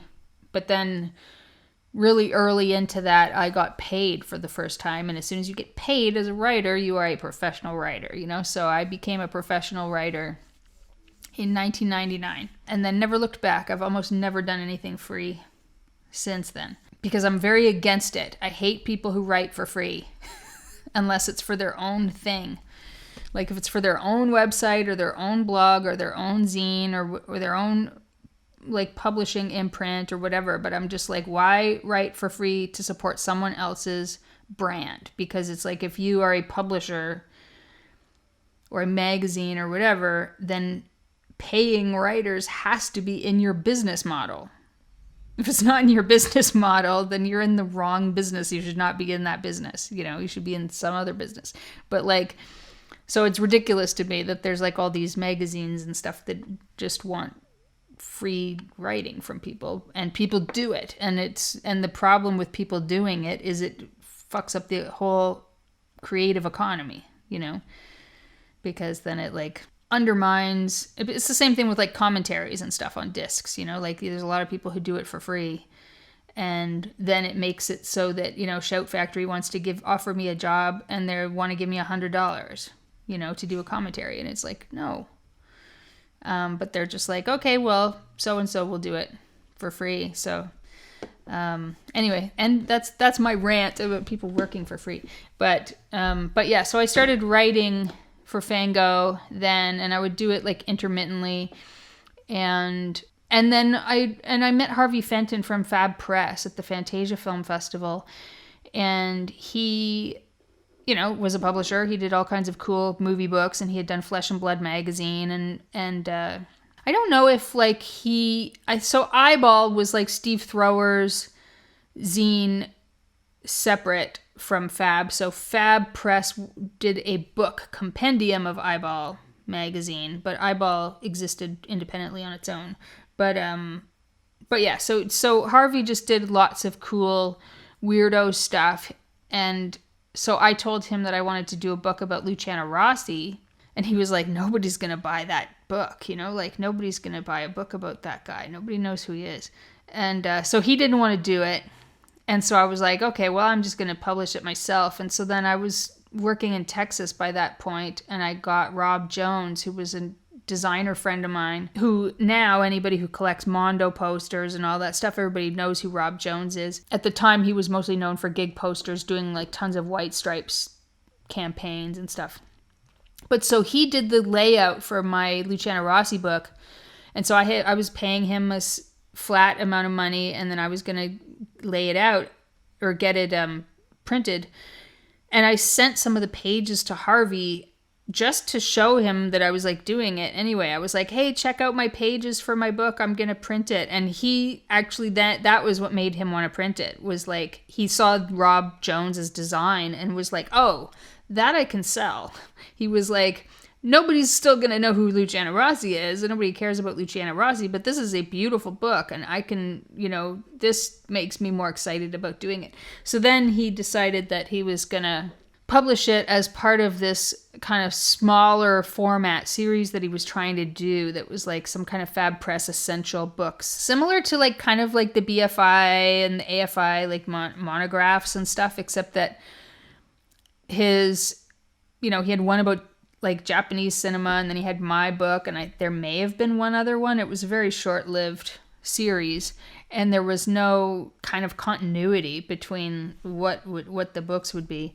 So yeah, it didn't last very long, but because it was the first small format thing he did. Fab Press is kind of known for doing more large format books, like coffee table sized books and stuff. Yeah, so then I had my first book, was that, and it really is fluff, I mean, it really is not a significant book at all. The most significant thing about it is really just that it's about this actor that other people didn't know anything about, and so it documents his roles. And that's important for what it is, but the writing itself is literally just like zine level writing, fluff. It's not critical especially or anything. It's just kind of like, and actually like I rate all the movies.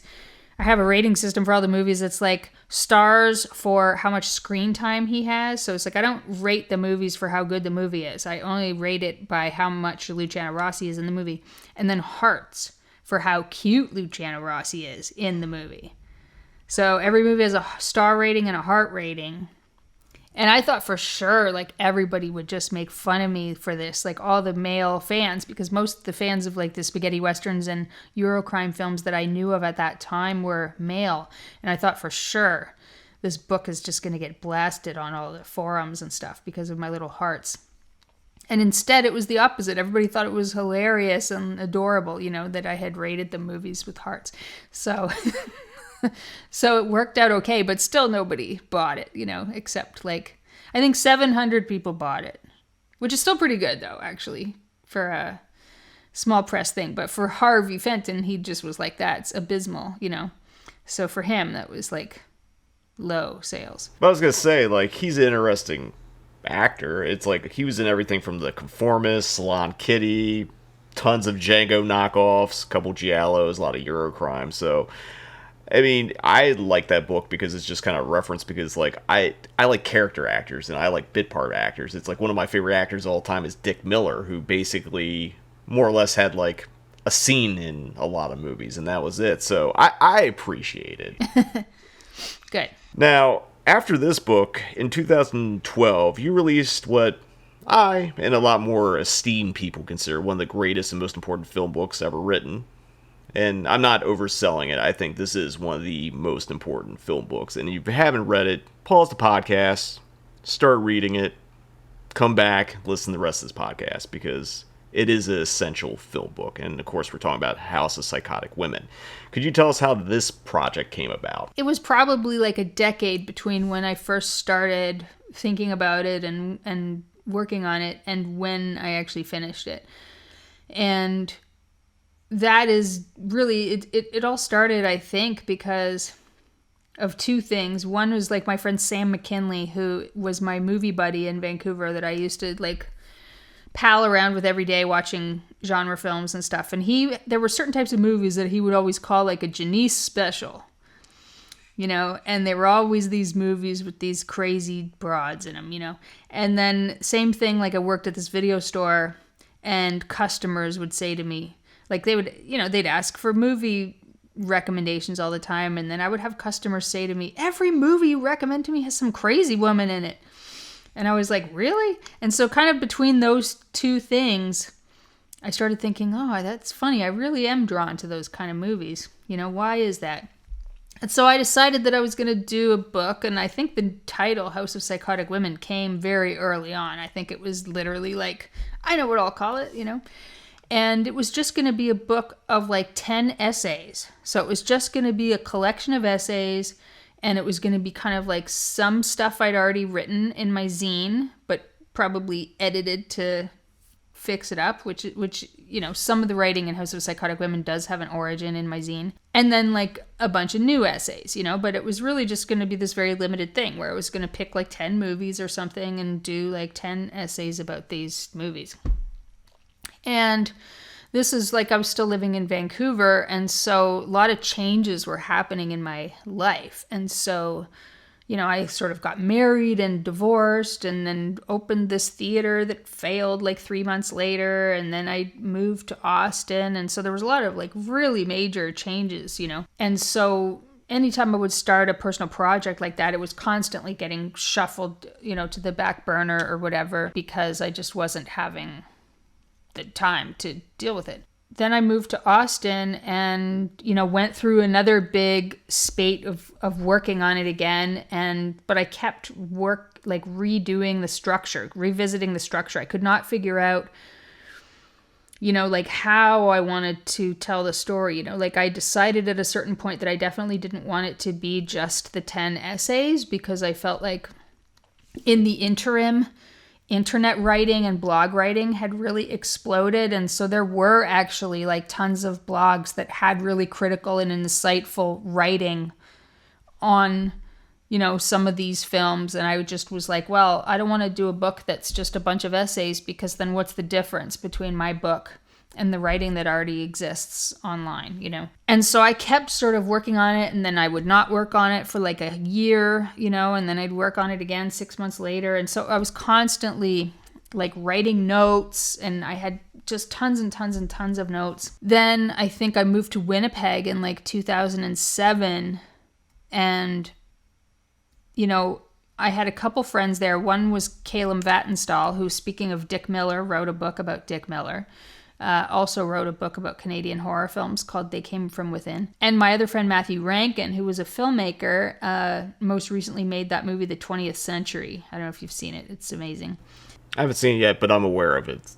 But the two of them had told me, like, independently of each other, you know, like, why don't you write about it from a personal perspective, you know, like, in terms of like why you're interested in these kind of movies or whatever. And I really fought against that, because I was just like, well, who cares? Like, who cares why about my life or my, like, I just thought I'm not a famous person. So like, why, that just seems really gross and self-indulgent to like write this book that's all about me and my psyche and whatever.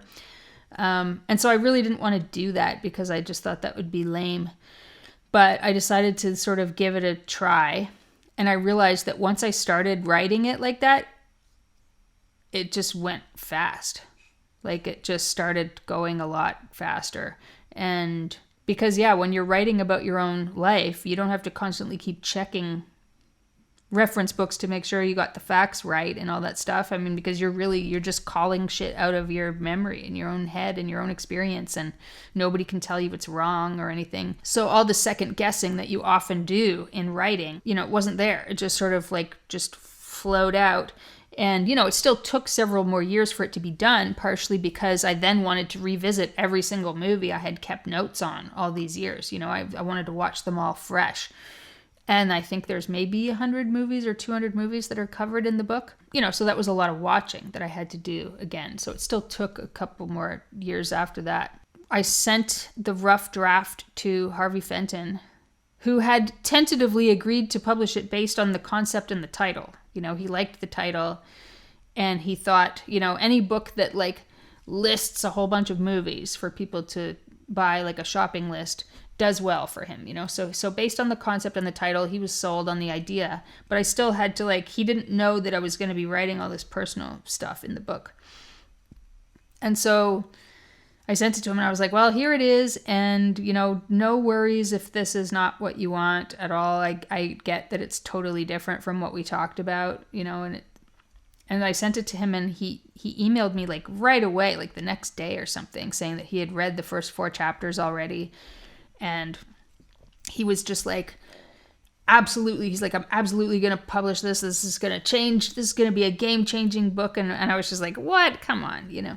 And but he was like really excited about it. And I was like, okay, but still, still as with the Rossi book, I was worried that people would mock it because it was so candid about my own life and my own problems and all that stuff. So I totally was like ready for people to hate it and for all the reviews to be bad and for people to make fun of me, because like often with my festival, people would make fun of the programming because they'd be like, oh, well, I'll have a good cry at the Cine Muerte festival, because I would often play movies that were just like bleak and depressing more than like horrific.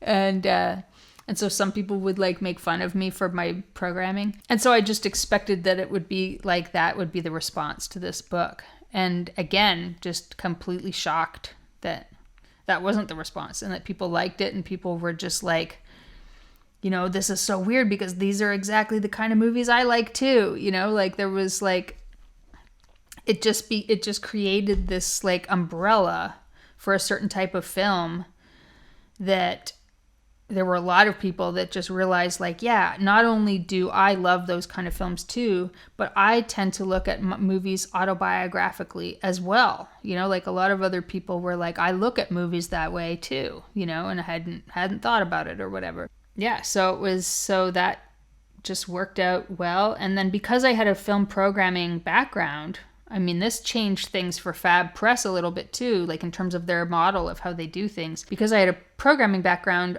I like booked book launches into all these theaters, like I contacted all these other programmers I knew and was like, I have this book and it's got 200 movies in it. You can pick as, whatever movies you want from the book and we can do a book launch. And a lot of people didn't just pick one movie. They actually would do like 12 movies or something, like a retrospective. And so I was traveling around doing book launches with it, like all over the world, And so Fab does try to do more of that type of thing now. They also frequently now pre-sell their books with Indiegogo or Kickstarter or stuff like that. Like they'll pre-sell special editions and stuff like that. And that is something, like I learned everything about publishing from Harvey, but then I feel like Harvey got some tricks from me too, which kind of came more from the film programming world. But yeah, so that was how House of Psychotic Women came about. And I'm going to say, it was a game changer because, just like you said, people were now programming based off that book because I don't want to say I think all those films were connected and you were able to articulate the connection. In essence, you basically ushered in a subgenre, which not a lot of people do. Like, a lot of people can sit around for years, like, talking about certain movies, but you basically corralled all these, like, wonderful yet very depressing and sometimes quite sad and devastating movies and gave them a home together. It might be a sad home, but it's a lovely sad home. Yeah, but that's it's a similar thing. Actually, we were talking about folk horror before. I mean, the term folk horror has been kind of the same thing, where it's been this umbrella where all these things that really do make sense, that they're part of the same conversation, but people didn't really look at them as part of the same conversation before. And now that there is this term folk horror, people are like, oh yeah, I can see how this connects to that.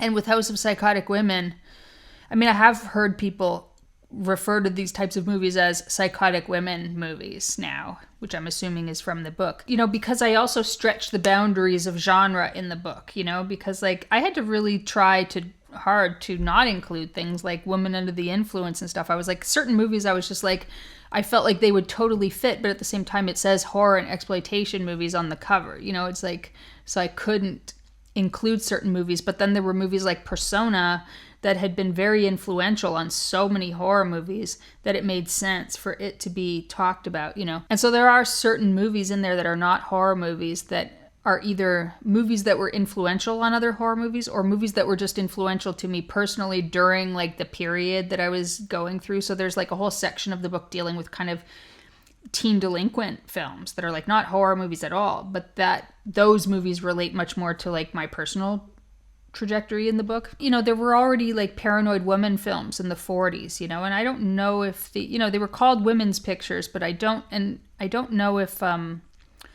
I don't know exactly when the term Paranoid Woman film came into popular usage. I don't know if it's something like from the time or if it's something that was applied retroactively, you know. But there were certainly like these types of movies that existed. There were certainly like film marketers and stuff that saw these connections of like that a movie of a woman having a mental breakdown or whatever is a type of movie, you know, like that predates me writing my book by many decades, you know. So people definitely knew about that, but they also weren't talking about Rebecca in the same conversations as necromantic, you know, or sorry, necromantic too, more likely. But, you know, it was like certain movies were not being connected, you know. And so I feel that's the thing that my book did, was that it kind of brought more films into that playing field to be discussed together as though they have this thing in common. But also because I didn't come from the academic world, I came from the like street level horror world. So I just knew way more films than a lot of people who write more academic books on these types of things, you know? So there have definitely been books on some of the things that I have chapters about in my book. So there are definitely books about the monstrous mother, you know, there's books about like crazy alcoholic women, you know, there's like books about all these specific types of things. But it often seems like in many of these books, the films they discuss tend to be some of the most mainstream or popular or known movies. So they have like all this amazing insight, but their examples are often really typical examples, you know? And so that was one of the differences with my book, is it just had like all these weirdo movies being talked about in the same breath as really classic movies, you know? I was going to say, you mentioned Rebecca and Necromantic too. I mean, they're both essentially movies about necrophilia, so... Yes. just handled slightly different for their eras. The book is, you know, it's been going on 9 years since the first pressing. What are your thoughts on the book now, as you've looked back over the success and, you know, the opportunities it has brought you? Well, I definitely think that my relationship with women changed a lot because of the book. You know, I talk a lot in the book about my suspicion of other women and the problems that I've had with other women being crazy, you know, like I think I say right in the intro, like every woman I've ever met is crazy, you know, and I still think that like women are much more intense creatures, you know, but I appreciate women more now, I think, after writing that book, because it really meant a lot to me to have so many women come up to me and talk to me at like book launches and screenings, and people who've emailed me or written to me and talked to me about the book and told me about their lives and stuff like that. And it was just kind of amazing because I just never had that many female friends, and I was never good with women, you know, like I always had male friends, and I felt like a lot of female relationships I had were very like arm's length and stuff. And the book just created this weird sense of intimacy with like so many women, you know, who just felt like they connected so much to the subject matter. It was like I didn't have to try so hard anymore for them to like me or something.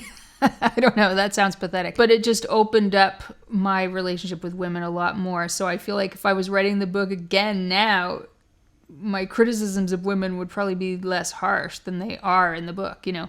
And it's funny because we're going to be making a new, like an expanded edition of the book for its 10th anniversary, which will have way more movies in the appendix. Like the appendix has all the kind of capsule reviews, and so there's going to be an expanded appendix, but I'm not actually going to change the bulk of the book. I'm going to leave it as it is. So it's not going to be like revised and expanded. It's just going to be expanded, you know, because I was just like, whatever was my point of view about anything at that time, even if my opinion of a movie has changed, or in some cases I just know I have a lot more context for certain movies now than I did 10 years ago. Like I know more about the director and I would probably write more intelligently about them or whatever. I just don't want to do that. I mean, that book exists. It's from 2012, and that is the book that was written at that point in my life, and I don't want to change it, you know, like I'd rather just move forward. So it's going to come out again, and I do feel as though when it comes out again,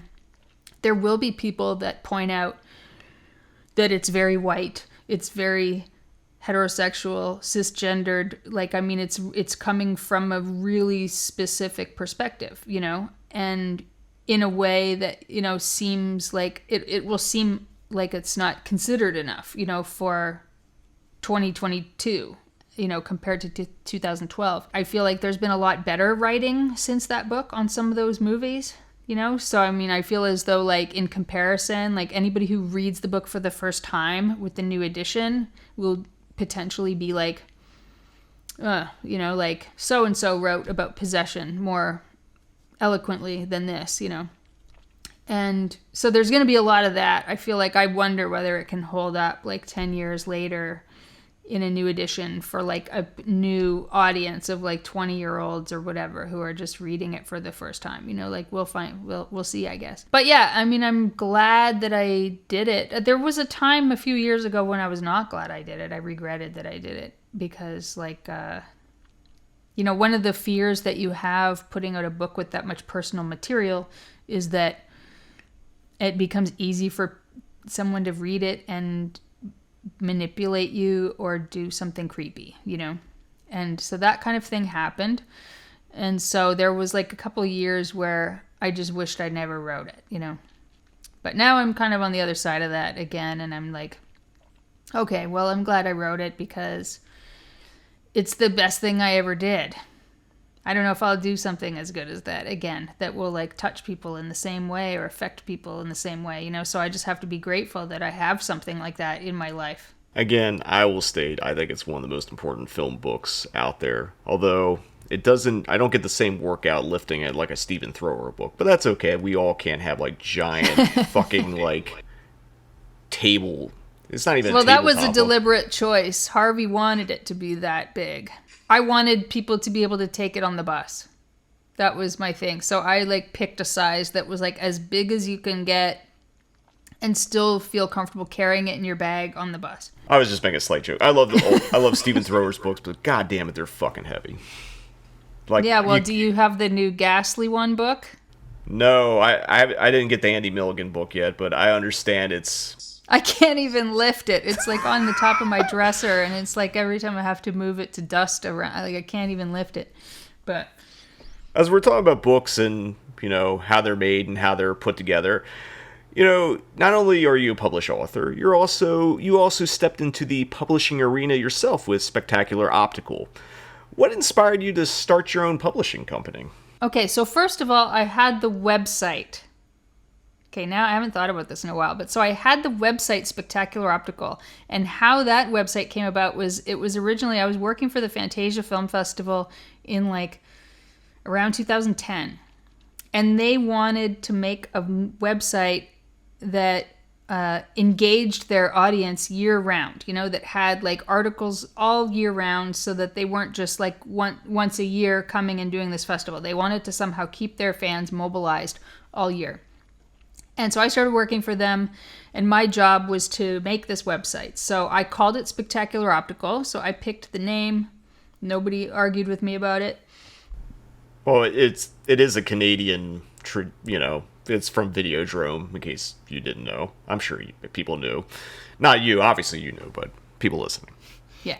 So yeah, we started doing kind of almost like a monthly journal, you know. So it was like once a month, all the new content would go up, and there would be...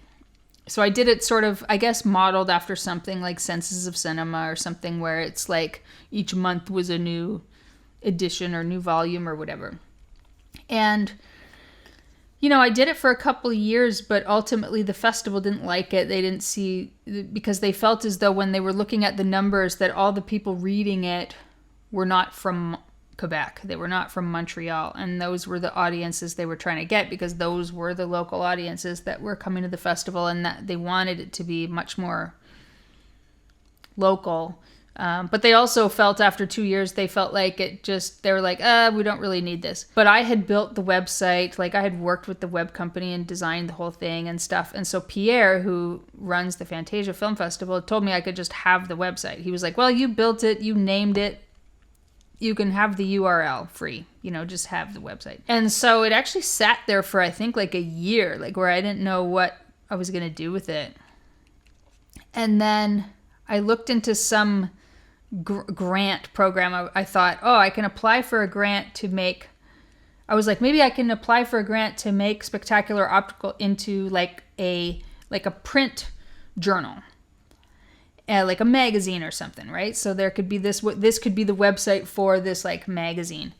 And so I looked into these Canadian grants and realized that the eligibility and the funding and all this kind of stuff was actually, it was harder to meet the eligibility requirements for a magazine than it was for a book. Like, it seemed like it was easier to get money for a book than it was a magazine. You know, it was like a magazine, you had to have a circulation of this or that. You know, you had to meet all these requirements to count as a magazine that they would support. But for a book, it was like you had to print a minimum of 50 copies or something. You know, it had to have a minimum of 50 pages. It was like all these, like nothing. And I was like, that's it? I mean, like magazines are even longer than that, you know? So I was just like, okay, great. Well, I'm going to rebrand Spectacular Optical as a book publishing company. I'm going to apply for this grant and do a book. So anyway, we applied every year for grants, never got a single grant, but I had now already started collecting writers to do the first book, which was Kid Power. So Kid Power, you know, the cover of the Kid Power book actually says Spectacular Optical Book 1 Kid Power, because I thought that would be the kind of format that all the books would take, you know, that they would be this like almost like a journal, except, you know, thick and perfect bound and stuff. So to me, I looked at the Kid Power book almost like it was a magazine, you know, like it was a magazine, and I just got random people to write about kids' movies that meant something to them. So the Kid Power book, the curatorial perspective of that book is not especially, there wasn't a strong like direction for it, the way there was for my subsequent books, where we were trying to get the whole thing to tell a certain story and a full story. You know, like the Kid Power book definitely does not tell like the full story of kids' movies. It's just kind of like a smattering of stuff. Whereas I feel like the subsequent Spectacular Optical books, which were the next year after that, 2015, was Satanic Panic. And that was like another book that did pretty well. So that was kind of like trying to find writers to cover all the bases from different aspects of pop culture and how they related to the Satanic Panic of the 1980s. And the hope would be that if somebody read the whole book, that by the end of it, they would have a decent picture of that decade. Satanic Panic became more of the model for the subsequent Spectacular Optical books, where they really did try to be comprehensive, you know? And so, yeah, so there was like Satanic Panic, and then 2 books the same year, which were Yuletide Terror, Christmas Horror on film and television, and the Jean Rollin book, Lost Girls. So yeah, we only did 4 books. We have another one that we've been working on forever, which is our book about Robert Downey Sr. So we've been working on an anthology book. We have like 3 chapters that haven't been handed in, and so it's just kind of like been dragging on forever because of that. But otherwise, that'll be the next one. The reason like I like those Spectacular Optical books is because like it is comprehensive and you get a lot of voices. And how did you approach different writers to contribute to these books? Well, it's kind of a mix, you know, like because most of the writers I would go to because I knew some writers I would just be like, I just want this writer involved. So what do you want to write about, you know? And then other writers, it would be, they specialize in a certain thing, you know, like Derek Johnson, who wrote for the Yuletide Terror book, had written so much about holiday horror, like from an academic perspective. He'd done tons of papers, presentations, had written a book called, I think, Haunted Seasons, maybe. So I knew that I wanted him involved because he was an expert in this kind of thing. And so there were certain people like that. And then there were also, you know, there's always for Spectacular Optical a certain amount of emerging writers, you know, so some of the writers for those books have never been published or never been paid to be published before. And so we would always try to give newer writers a chance as well. You know, sometimes that works and sometimes it doesn't, because it does, you know, sometimes it takes a lot more editing, but also sometimes newer writers they'll get more into it and they'll do more work and they'll do more research and everything than someone who's more established, you know? So it's kind of like you get different things from having different, like, people at different career levels and then people from different perspectives, you know? And it also, just from a practical perspective, it usually helps the book come together faster. You know, like if I write a book myself, everybody knows how long that takes. It's like 10 years for me to write a book.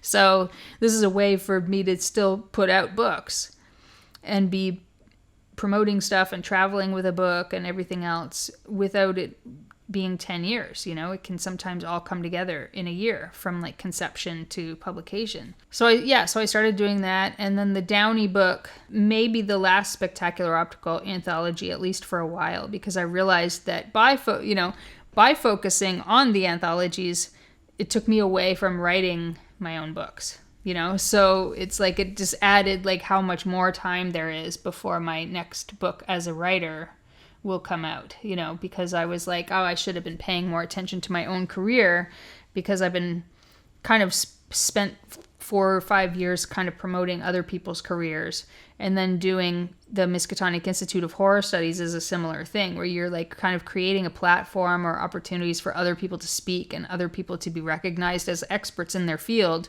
But in the meantime, I felt like my own career was kind of sliding to the back burner, and I was becoming like a promoter for other people more than I was being considered a writer. And I mean, it was very obvious because it was like all of a sudden I kind of stopped getting jobs, you know? It was like commentary jobs and writing gigs and everything like that. Like they all kind of dried up because it was like people forget about you really fast in this industry if you're not out there constantly. And so it felt as though like because I was putting so much into like being like on the sidelines or, you know, behind the scenes, like promoting other writers, that it kind of hurt my own career a little bit. And so I felt like I needed to reshift and refocus a bit. And so now I'm really trying to like at least spend a few solid years just working on my own books and my own films or whatever. Speaking of your own writing, is there any projects you can talk about now, or are they all hush-hush top secret right now? Yeah, well, I have, so my Cockfighter book, which is 3 years late. I had a fundraiser for it 3 years ago because I thought at the time I was 2/3 of the way done. I had 1/3 left. I thought if I had a fundraiser and I spent the last 2 months working on it, that's all it would take and I could hammer it out. That ended up not being the case because, as usual with all my projects, instead of getting closer to the end, they just grow. You know?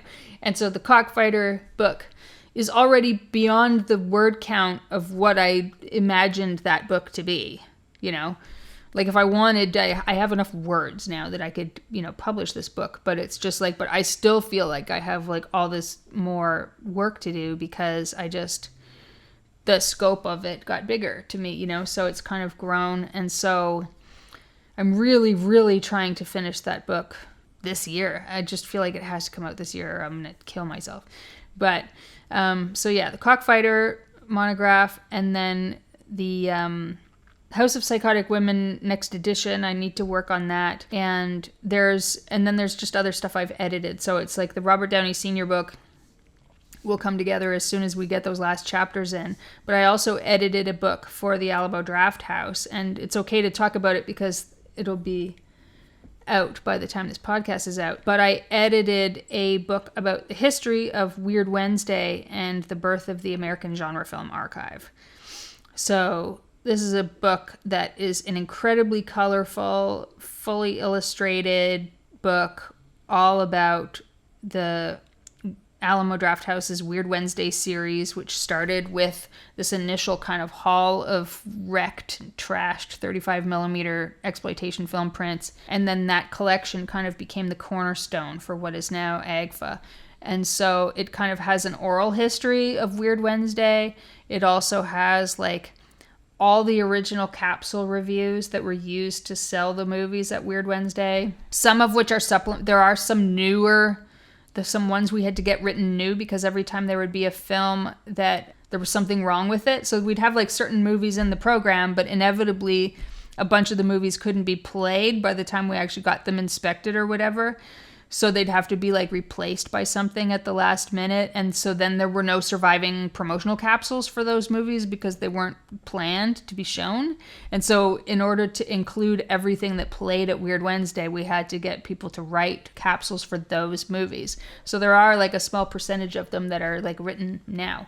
But for the most part, it's just all the original write-ups. And then there's also kind of a Weird Wednesday Hall of Fame of like all of the kind of actors and directors and stuff that would appear on screen most regularly at Weird Wednesday. And then kind of like an epilogue dealing with like how AGFA got formally started. And it doesn't tell the full story of AGFA because AGFA will be its own story someday, you know?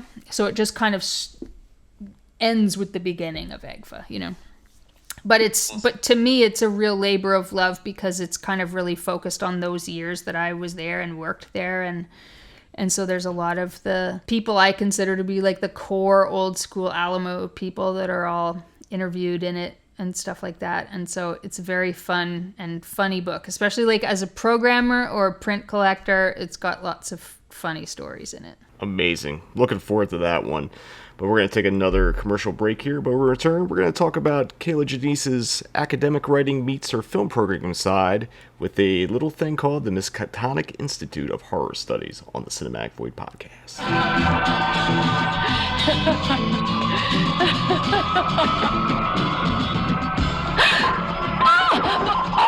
Hey, Janice.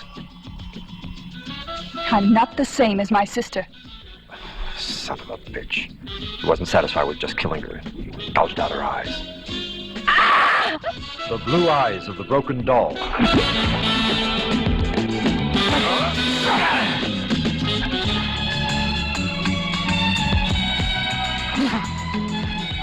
Welcome back. We've been talking to Kier-la Janisse about her illustrious career in so many different facets of genre films and filmmaking and programming and all that stuff. This next part we're going to talk about is, I would say it's kind of the meeting of two of the things you've done, which is film programming and academic film writing. And it's something you found in 2010, which is the Miskatonic Institute of Horror Studies. Could you tell us about how this came about? Yeah, so Miskatonic was originally supposed to be like a one-off workshop that I did for teenagers when I was living in Winnipeg. So it was 2010. And I was doing a residency. I was the writer in residence at this bookstore that had like a second floor where they would do like events and stuff. It was a really cool, funky little store. And they just had this area where they had little offices. And so they had like 4 little offices that they would give out as like residency spaces. And so I was working on House of Psychotic Women like while I was the artist in residency there.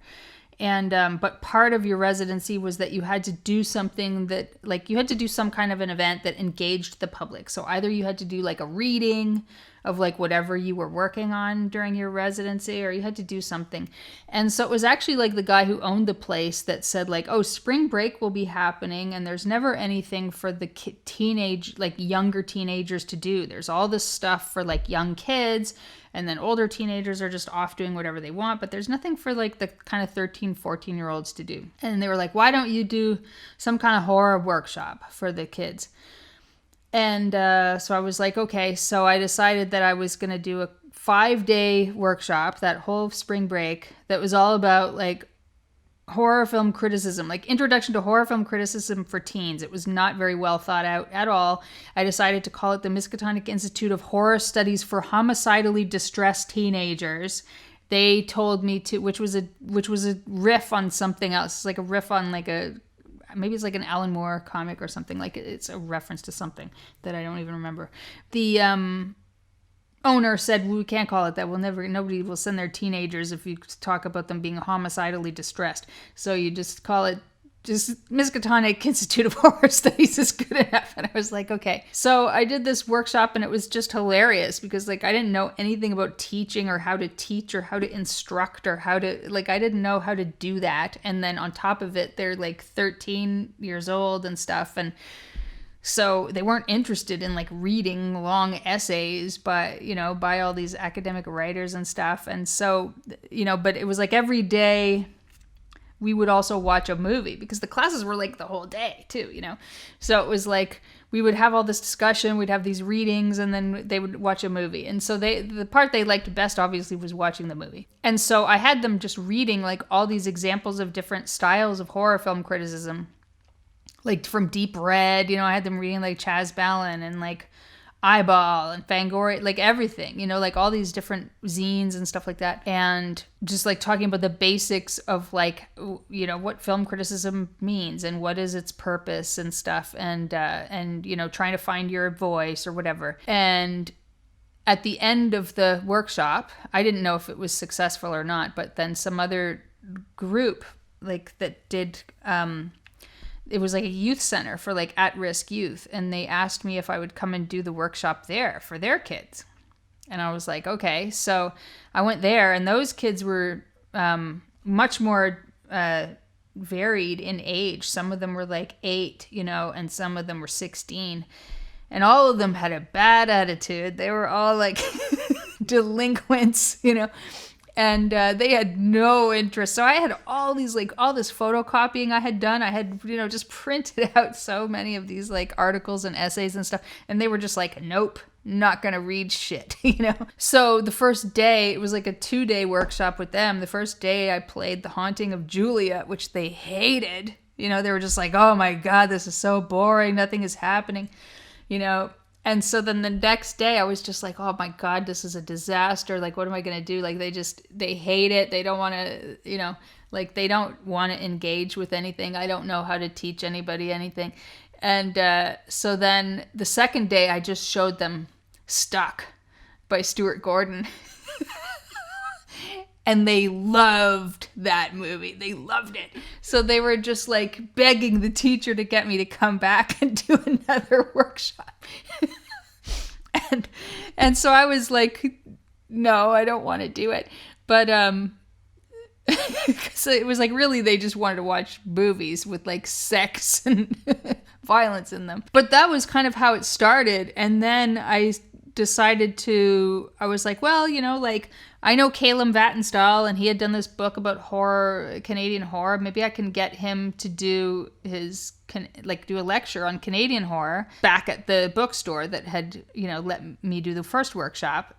And so then Calum did a class, and it was funny because he thought he was going to be doing it for teenagers, because that was who had come for my first workshop. But it was all like 30 and 40-year-olds and stuff that came to his class, and he was kind of taken aback because he had not really prepared something beyond a certain level, you know. So he was like, oh, okay, you know. So he was like a bit surprised by that. But it was kind of like the two things happening, like one being like the second youth group hearing about the workshop and wanting me to repeat it, and then the idea of like Calum doing a class and me realizing that like, oh, because I've done all this programming and horror writing and whatever, like I know a lot of other horror experts, you know, and like maybe I know enough people to do something like this regularly, you know. I was moving to Montreal in June of 2010 to open a little micro cinema with my friend Dave Bertrand. We had a little micro cinema for 2 years called Blue Sunshine in Montreal. And so since I was going to have a venue, like my own venue, I was like, well, we can do Miskatonic classes like every week, you know, here. We can just have it built in, part of the programming. So it started at the Fantasia Film Festival in 2010. Stuart Gordon and Dennis Paoli were at the festival with the play Nevermore, I think, you know. And so then I asked the festival about us going together on doing a Miskatonic class and like kind of really inaugurating Miskatonic with a class on adapting Lovecraft for the screen by these guys. And so we did that at Blue Sunshine. It was one of the first events we even did there when we opened. It was packed, obviously, and did really well. And that was really where it started in terms of like taking a formal shape, you know, but it was still for the first year fairly experimental, you know, like the quality of the classes was really all over the place in terms of some instructors would be really academic, you know, and then other instructors would be really colloquial and vernacular and really loose. And, you know, so the first year was kind of like finding our footing and finding our balance. And there was a guy named Christopher Woofter who was at the time, I think he was a PhD student. I think he has his PhD now. But he was coming to the Stuart Gordon event and he was late by a week. He'd like missed it, or maybe he was a week early or something. But he came the wrong week. And I found out that he was like that he was an academic and he taught at university, but was also like a horror expert. And I was like, great, you can be one of the instructors or whatever. Like I kind of roped him in to like help me. And then he brought his friend Mario Di Giglio Belmar. And so then they helped a lot, you know, because they actually came from a much more formal academic background than I did.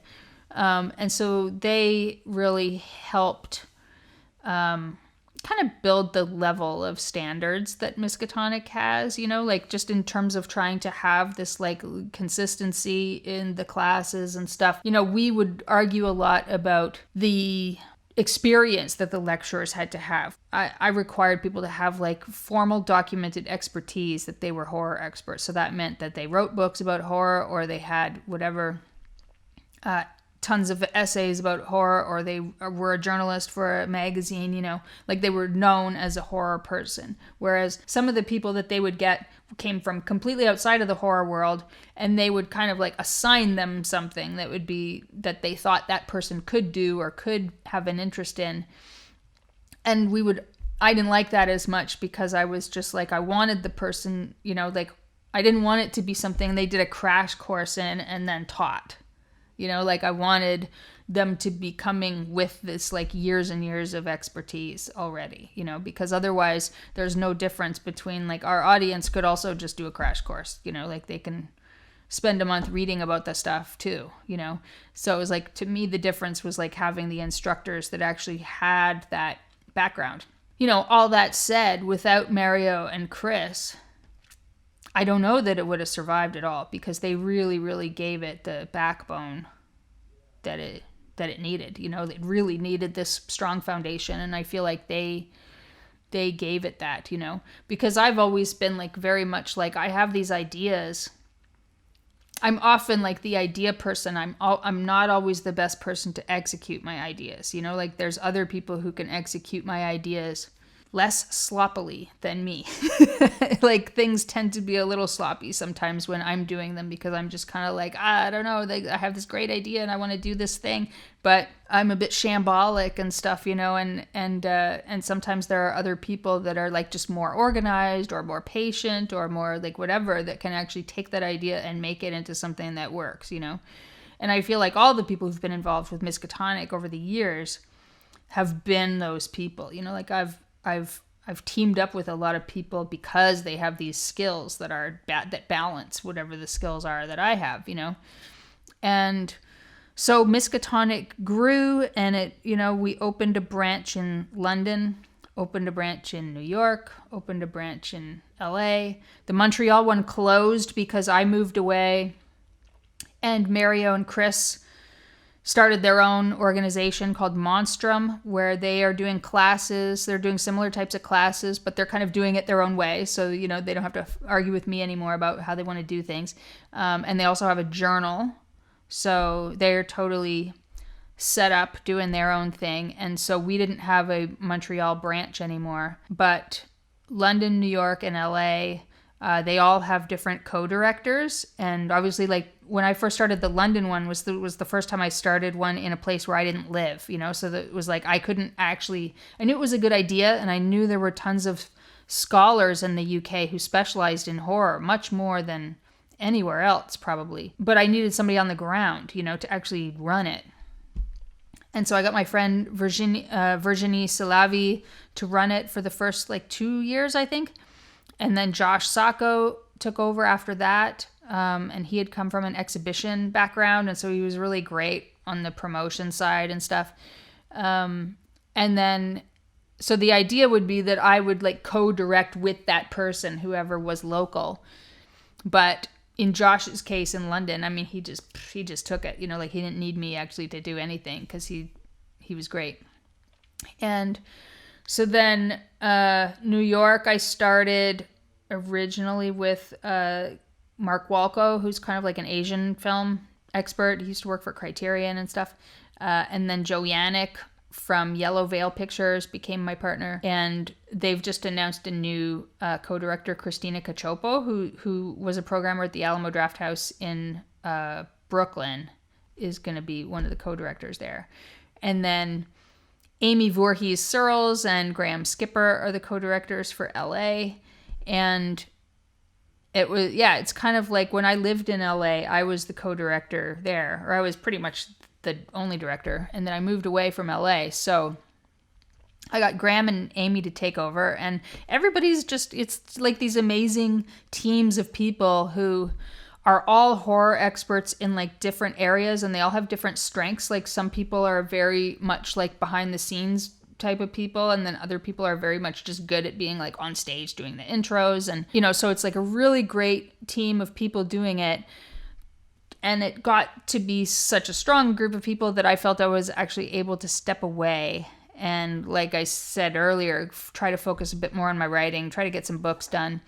And so as of January this year, I transitioned to the board, because we have an advisory board at Miskatonic of just various horror people, you know, like programmers and actors and directors and all kinds of people and scholars and stuff like that. And so I transitioned to the board to be there in like a support role, but Sheila Rowan Legg took over as the executive director. So she, as of January, she's actually running it. And they just launched a new website like last week. So they redesigned the website and stuff. And I feel like she's done a really great job already of like getting, you know, online classes, like dealing with the pandemic. We had to shift to having online classes and stuff. And that was a challenge because it was something people have been asking for forever from Miskatonic. And I had always been really opposed to it. But then the pandemic made it so that we didn't really have much of a choice. We had to do it if we wanted to survive, you know. And then it turned out really great. Like we have more people going to the online classes than we ever had to the in-person ones, you know. Besides Miskatonic, you've also worked on some other film projects that, obviously we talked about your latest one, but there's a couple other films I wanted to talk about. The first being Eurocrime, the Italian cop and gangster films that ruled the 70s. You really like long titles for all your well, film that's not my title, Mike. That's Mike Malloy's baby, really. I was really in just a support role for that movie. He, I think, had already written a book about Lee Marvin, and he was very, you know, this would have been, I mean, around the time I was doing my Rossi book. I can't remember if he contacted me before or after. You know, like if he helped me with something with the Rossi book, or if I met him after because of the Rossi book. But it was around that time anyway. And I was programming at the Draft House, and he wanted to make this Eurocrime documentary. And obviously because of my Luciano Rossi book, there's a lot of Eurocrime movies in there. And so it was like the combination of the fact that I was familiar with the genre to some degree, and then also because I worked in film programming at the Draft House, where we were known for having special guests. Like he knew that I was a person who, as part of my job, would have to reach out and cold call, you know, strangers, like actors and stuff like that, to try to get them to do stuff. And so he wanted to see if I could utilize my contacts with Henry Silva and John Saxon, Joe D'Alessandro. So the three of them we'd done stuff with, I think, at the Draft House. So I already had contacts with them. Leonard Mann, somehow, like I brought on Leonard Mann, and I can't remember how that happened. Somehow I got his email. And then Chris Mitchum I brought on as well. So I think I brought on kind of the first 6 people that were interviewed for the movie. And then I also connected him with Federico Cadeo, who is an Italian director and cinematographer who has done, like, God, thousands of Blu-ray extras in Italy. It's like the guy, he's the guy that interviews everybody on everything Italian, you know, and every other label kind of uses him if they need interviews with Italian people, you know, and he just does this, like, he has the whole setup, and then he does the subtitles, and I mean, he's amazing to work with. And Federico contacted me out of the blue because he liked my Luciano Rossi book and was trying to figure out where I had gotten some images or something in it. And he said to me, oh, if you ever need any interviews shot with Italians, I'll do it for free. And I was just like, what?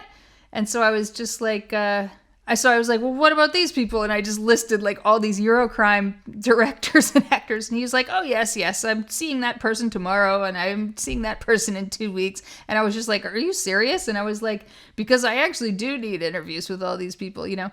And so like I connected him with Mike Malloy, and then Federico shot like all the Italian people that are in that movie. But that was all I did. So I was not on set ever. I was not like actually involved in even really setting up the interviews. You know, I think there were a couple of the interviews where I was actually liaising for them to go to the place where they had to get filmed or whatever. But for the most part, it was really just the first call. And then I would pass them over to Mike Malloy and he would take over. The funniest one was Chris Mitchum, though, because as I remember it, I was on MySpace. This was before Facebook. So I'm on MySpace. I get a message from Chris Mitchum because like on my MySpace, I think I had a picture of Chris Mitchum as my profile and everything was like, I love Chris Mitchum. And like hearts with Chris Mitchum, just whatever, you know. So anyway, I get an email from this guy or a MySpace message that's like, hey, I'm Chris Mitchum. And I'm like, oh yeah, sure you are. And he's like, no, really, I'm Chris Mitchum. And I'm like, you're not Chris Mitchum. And he's like, well, that's what it says on my birth certificate. And I was just like, oh, really? Well, if you're Chris Mitchum, then show up at this place like on Saturday for an interview or whatever. And it turned out it really was Chris Mitchum. But for the most part, I mean, that's really Mike Malloy's movie. It's his baby. He worked on it for years, edited it himself, financed it himself, like him and his brother, I think. And I mean, he worked so hard on that movie, you know. So it was really just, you know, he needed me to open a couple doors for him at the beginning to create some, you know, so he had some leverage to get more interviews or so that it just created some momentum for the project. But that was about all I did really on that. I was going to say the other film you produced was a little more recent that you were a little more involved in, which was Tales of the Uncanny, which you did with David Gregory. Can you tell us about that project? Because this is, it's a pandemic project. Yeah, it's totally a pandemic project. So David Gregory wanted to make I'm trying to remember if it also started as a featurette. I feel like it was a featurette for something originally, but he wanted to make kind of like a longer featurette about the history of anthology films. And, you know, we had started off interviewing some people. We had, you know, on-camera interviews with like, I think Mick Garris, Jovanka Vukovic, Amanda Reyes, Bruce Hallenbeck, David Delval. And then, you know, as often happens with Severin releases, you know, like certain things get shifted around in the schedule and put on the back burner based on like what materials are found or materials that are ready. You know, like certain releases will move further up in the queue because for whatever reason, all the extras came together really fast and that disc is actually ready earlier than expected. So then it comes first and it pushes something else back. And other times things that are planned first get released later because, we just found actually the negative for that movie. So now we have better elements to work with. But it means we're not going to get the movie out for 3 more months or something, you know. So things are constantly kind of shifting like that. And so you can be in the middle of something and then all of a sudden it just drops off the schedule completely. And so the anthology thing was kind of like that, where it was like, we were working on it, we were filming people, and then it just kind of stopped. And then right around the time that COVID started, David wanted to pick it up again because he's like, okay, now for whatever reason, he put it back on the schedule. But then we were dealing with COVID and we couldn't shoot people in interviews. And, you know, he had talked about filming some people on Zoom, and I was just like, oh, well, that's going to look like crap compared to the people who were shot professionally. And he's like, yeah, but not if we get like 50 people like that, you know, and we kind of make it where we're asking people what we kind of make it like bam, bam, bam, of like just talking to everybody about what's your favorite anthology film, what's your favorite scene in it, what's your favorite segment. And we just create this sense of it being like a real fan documentary where it's kind of like all these programmers and directors and known horror people, but they're all talking like as fans. And because of the pandemic, you're actually seeing them like in their house, with all their toys behind them and their horror posters and everything. And it really, and so he just had this real vision for it. And I was actually having a hard time picturing it at first because all I could picture was like pixelated video, and, but then when we split up, we made an interview list and we split it in half where it's like, okay, David has to contact all these people and interview them. I need to contact all these people and interview them. We split them. And then we came back and we made kind of like a spreadsheet of like what everybody had picked in terms of their favorite movies. And then he sent all the footage to Mike Capone, who was the editor of the film. And Mike did such an amazing job, and he found so much of the archival imagery and stuff that's in the film that he ended up getting a producer credit on it as well. Mike Capone, when he did that first edit of it and sent it back, I was just like, oh man, this actually works like a real movie. Like it the pacing is good and it's like very energetic, and the crappy Zoom video is not bothering me, for whatever reason it's working. Yeah, so it was interesting. Like David, I feel like the editing process went so fast, especially compared to my folk horror documentary, which was like years. I was like, this is the difference between David Gregory being the director and me being the director. It's like he gets it done in like 2 months and I take like 2-3 years. But yeah, so it was a very fun and rewarding project because we went into it with kind of like really low expectations to just do something fun. And then it was just really fun actually catching up with everybody during COVID as everybody was kind of figuring out what the pandemic was and what it meant and how their lives were changing. Because it was really just in that first month of the pandemic, that we were talking to everybody. And so it's kind of great now to have that like document, of like, this is what everybody was kind of thinking at that time. I mean, granted, they're not really talking about COVID in the movie. Those are all the stuff that got edited out. But it was just really fun for us to like just connect on a personal level with all those people. And then to share the movie with them, when the movie was done, it just turned out so much better than anybody expected. And it ended up playing some festivals, which we never expected it to.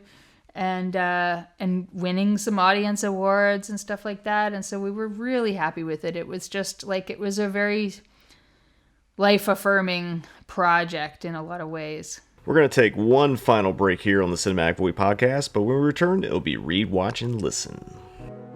Guillermo del Toro made this observation: ever since humans gathered around a campfire and could talk, we've been telling stories about the dark and what lives inside it. Are you ready to be scared? Well, I love anthology horror films, and there were a lot of them. Short form horror, it's just this enduring medium. So many anthology films have a framing story where it is someone reading stories, a celebration of a lot of different talents and a lot of different voices. Which allowed the stories to be comedic sometimes or dark as hell. Very weird. Nightmare fuel. 20 minutes of sheer terror. It's so difficult to say favourites.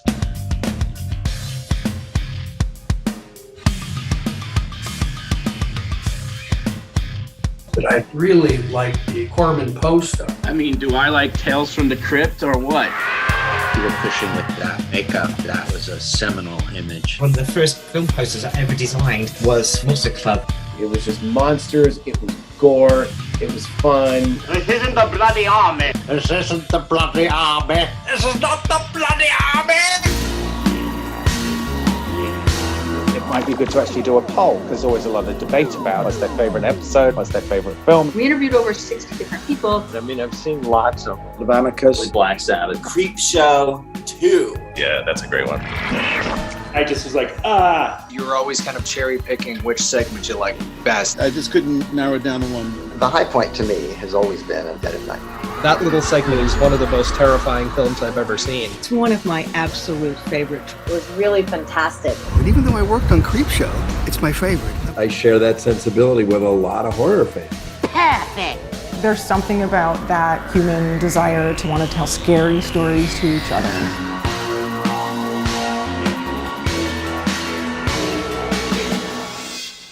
Welcome back. It is now time for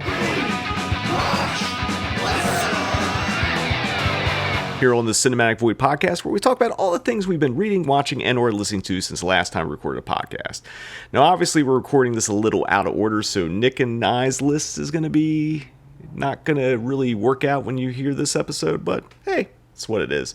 But Kayla, can you tell us what you've been reading, watching, and or listening to? Yeah, well, I tend to have like a bunch of books going at once because I have like my leisure books and then I have my work books, and then they often overlap, but like I would say I just started reading a book like 2 nights ago called Sky Gods, The Fall of Pan Am, which we were talking about my interest in airline history before, and so there you go. And then the one I just finished before that was The Man with the Candy, which is like a true crime book about Dean Corll. He was like a Houston killer of like young teenage boys. I think they found like 30 bodies or whatever, and then they just gave up looking for more. And then my kind of the workbook that I just finished reading was this amazing book. Actually, I haven't totally finished. I've just finished reading the parts that I needed to read for the thing I was doing, but called Hard Hats, Rednecks, and Macho Men. And it's all about class in the 1970s, in 1970s movies. And for some reason, I've had this book forever and had not, like, I kept expecting it to not be good for some reason. I have no idea why. I had low expectations about it or something. And then I started reading it and I was like, the intro is very like very heavy theory and quite alienating, but it's like as soon as he starts talking about the movies, it's amazing. He has like this whole section on kind of like construction worker type movies, and then he has another like whole section on Southern films, so it's like trucker films and CB films and moonshiner films and stuff like that. And then the last chapter is all about like male nightlife movies, so things like Cruisin' and Saturday Night Fever and stuff. And so I haven't read that section yet, but I was reading it for the Southern parts and it's actually been incredibly helpful for my Cockfighter book, just in terms of giving context to certain things that were happening in Georgia and stuff, like at the time when Cockfighter would have been made and the years leading up to that and stuff. I loved it so much. I actually tweeted at the guy to tell him how much I loved his book. His name's Derek Nystrom. This guy who wrote this book. But so that's definitely like the standout of a lot of the stuff I've been reading lately. And then for what I've been watching a lot of Roberta Findlay movies for something I'm working on that I don't think has been announced, so I can't say.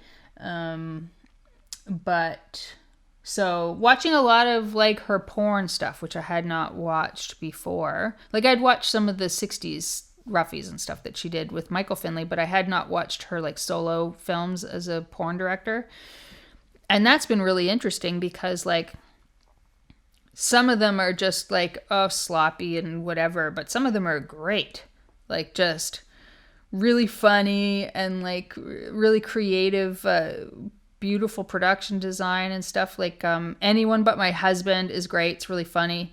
And then just like one hilarious set piece after another. And then Glitter has amazing production value, like beautiful like brown velvet sofas and spider plants and whatever. I mean, it's just beautifully lit. I mean, like I tend to like not care about all the like 20-minute long sex scenes and stuff. I wish sex scenes in porno movies were like, I don't know, 3 minutes.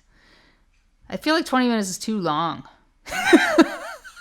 I mean, I guess it serves a purpose. There's a reason why they're 20 minutes long. But for me, it's like, I just wish it was like the foreplay and then the money shot, Like, I don't need all the middle. But other than that, I mean, it's like, a lot of the other stuff that's going on in the films is often interesting because it's often like reacting to things that are happening culturally, like in real life, and like, relate, having a dialogue with other movies and stuff like that. So some of those movies have been great. And then I just watched The Klansman last night, which I had never seen, with Lee Marvin and Richard Burton and O.J. Simpson. Can we talk about the Cameron Mitchell fight with Richard Burton? That fight was insane. Like, the stunts are insane. It just seemed like everything in that movie was set up to just break or explode instantly. Like, it just looked so fake. He's like throwing him through doorways and windows and whatever, and cars explode if you just touch them. But yeah, what do you want to say about that fight? I think Richard Burton was so fucking drunk while doing it, he couldn't move his arms. Like, he does like the worst karate chop. Even white man karate chop it's horrendous.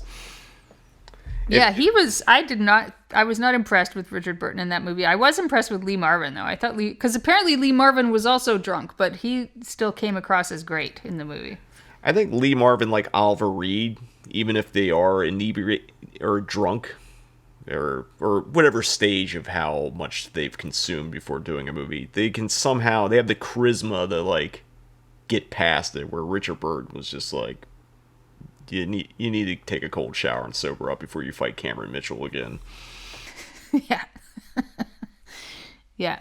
But anyway, yeah, it was I mean, it was depressing in a way, because it's just like, you know, obviously, like, just the way rape is dealt with in the film, and obviously it's deliberate, you know, it's like they're trying to show this is how people are responding to rape. Like, it's like nothing, you know, it's like they're raping a woman and then they get in trouble for, you know, trespassing. And it's like what's happening to the woman means nothing, like, legally to anyone. You know, and it's like, obviously they're trying to, the movie itself is trying to make a statement about that, you know, so I don't feel that that's like the ideology of the movie itself, you know, it's the characters, but still, you know, it was just hard to watch stuff like that.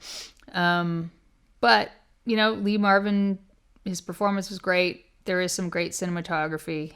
I thought all the stunts and stuff were like ridiculous though. But yeah, so that was what I watched last night. And again, that's like all because of my Cockfighter book. I write on Saturdays and Sundays, and so I try to just stay in the Southern world usually. Like, so it's like at night, Saturdays and Sundays, I try to watch movies that like are Southern films, take place down south, just so I can stay in the kind of Cockfighter world. And then I watched this other movie, I guess it was last week, called No Lies, which is like a short film. It was like 16 minutes long or whatever, and I'd never seen it, by a guy named, I was going to say Marshall Brickman. It's not Marshall Brickman.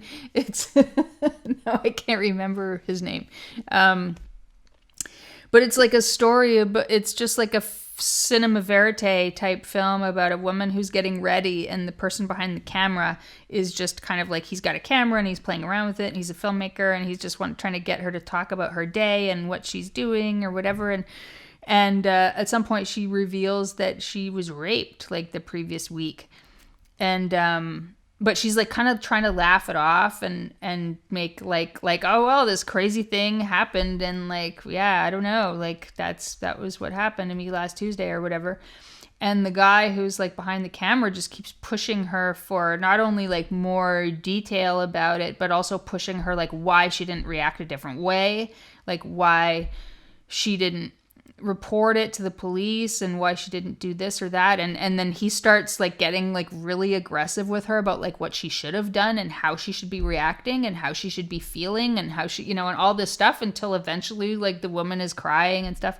And it's, you know, the movie is meant to be this thing because like it's actors in the film, but at the time when the movie was new in the mid 70s, I think like people didn't know that, like it was kind of like played as though it was a documentary, and so people would like freak out at the way that this guy was harassing the woman who'd been raped and stuff, you know. And but the whole point of it is really just showing how often that part of things, like telling someone about it, whether it's telling a friend or telling the cops or whatever, that often that is you know, just re-traumatizing and stuff like that. But it was just like a great little movie, you know, like a great little kind of performance piece. I don't even know how I saw it. Like maybe it's on YouTube or something. But yeah, but that's what I've been watching. And then listening to, I bought myself this record called Bright Phoebus, It's a folk record of this, like a brother and sister duo from the UK in the 70s. And it was a very expensive record. It cost me like almost $200. And it was my reward for if my folk horror movie didn't get panned at South by Southwest. I was like, if people don't hate my movie, I'm going to buy myself this record, this fucking expensive record. And so, yeah, so I bought that record and I've just been listening to that record nonstop. A well-deserved treat for yourself. Yeah. Nick, what have you been reading, watching, and or listening to? All right. I'm still making my way through the Black Dahlia Avenger trilogy of books that you and your wife gave me. So there's that. I just read House of Psychotic Women, which we spoke about earlier in the podcast. And I haven't actually had a lot of time to read, watch, or listen lately. But House of Psychotic Women led me to rewatch Antichrist by Lars von Trier. And I've certainly made like a long list of films that I need to see from reading this book. So I also just watched for the first time Necromantic 2 by Jörg Buttgereit. Jörg Buttgereit. Let's go with that. And yeah, I'd only seen the first one like 20 years ago on a shitty VHS tape that Jim made me. But yeah, I think I really prefer the second one. The main actress, I think, is one of the composers, Monica M. I think she composed a bunch of Jörg's films and then starred in this one. So I thought that was pretty cool. Let's see what else. And then, as I had promised Jim, I'm continually watching unearthed films. For better or for worse. And so I just watched Red Crocodile, which is by a Roman director, Damiziano Cristofaro. Sorry about butchering your name, sir. And it's just a film about this guy doing crocodile, one of the few drugs I haven't tried. And just, it just ravaging his body and just rotting his body away through the whole film. It's cool. It's fine. It's whatever. And then I also, from Unearthed Films, just watched something called Atroz or Atrocious, which is a Mexican film. And so I've been watching a ton of Unearthed Films, and this one stopped me. This fucking movie is awful. It's awful. Like, a lot of these movies are awful, but it's awful in a different way. This film, I would say, is like, it's a mix between like, it's like VHS meets like August Underground. Just terrible. It's a terrible fake snuff film with like found footage snuff film with like a wraparound like VHS style, where they keep finding these tapes that these guys made of like these, like, they're just killing people. It's fucking awful. It's fucking awful, and don't watch it. It's that crazy. It's just like, if like things like Hostel and whatever Saw, if you like that kind of shit, I guess, but like that's not even a horror movie to me. That's just garbage. I'm sorry. I'm sure like lots of folks spent lots of time making these films, and I apologize to them, but please stop. Please don't do that anymore. And so that's all I've had the time to watch lately. But listening wise, I've been listening to the French metallic hardcore band Kickback a ton, especially their record No Surrender, very much like Integrity or something like that, but like way more nihilistic and fucked up, and just kind of what I'm looking for lately. And then everything else I've been listening to is more on the electronic spectrum.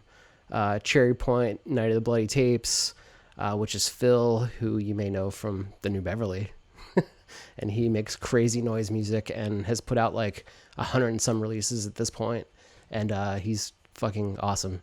Also Pie Corner Audio, Hollow Earth, which is a little more synthwave, a little more like John Carpenter-esque or something, a little more palatable.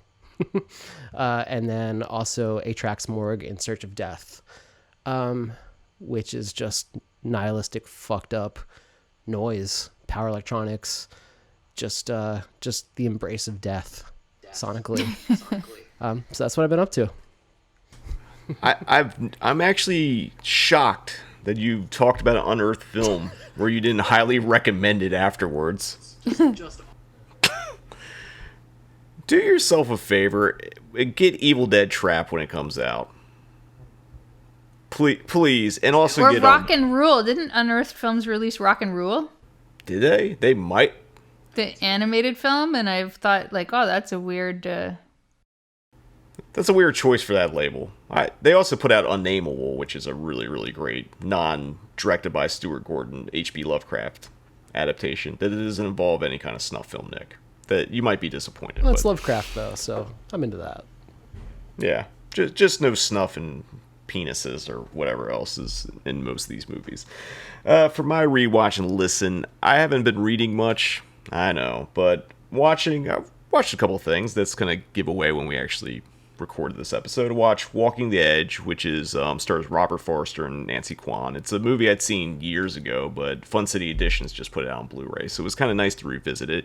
And then I haven't watched it since I moved to Los Angeles, and realizing that most of the movie was shot around Larchmont Village, which is kind of near where I live, and knowing specific locations, like, hey, that's a dentist office now, but it was a place where the real estate agent who Nancy Kwan was at, and there was a the cabbie car repair shop is now like a nail salon, so it's kind of nice. I know Kayla is very big into locations, so I went for a walk a couple weeks ago and then walked by that place, and it's like, yeah, Walking the Edge was shot there.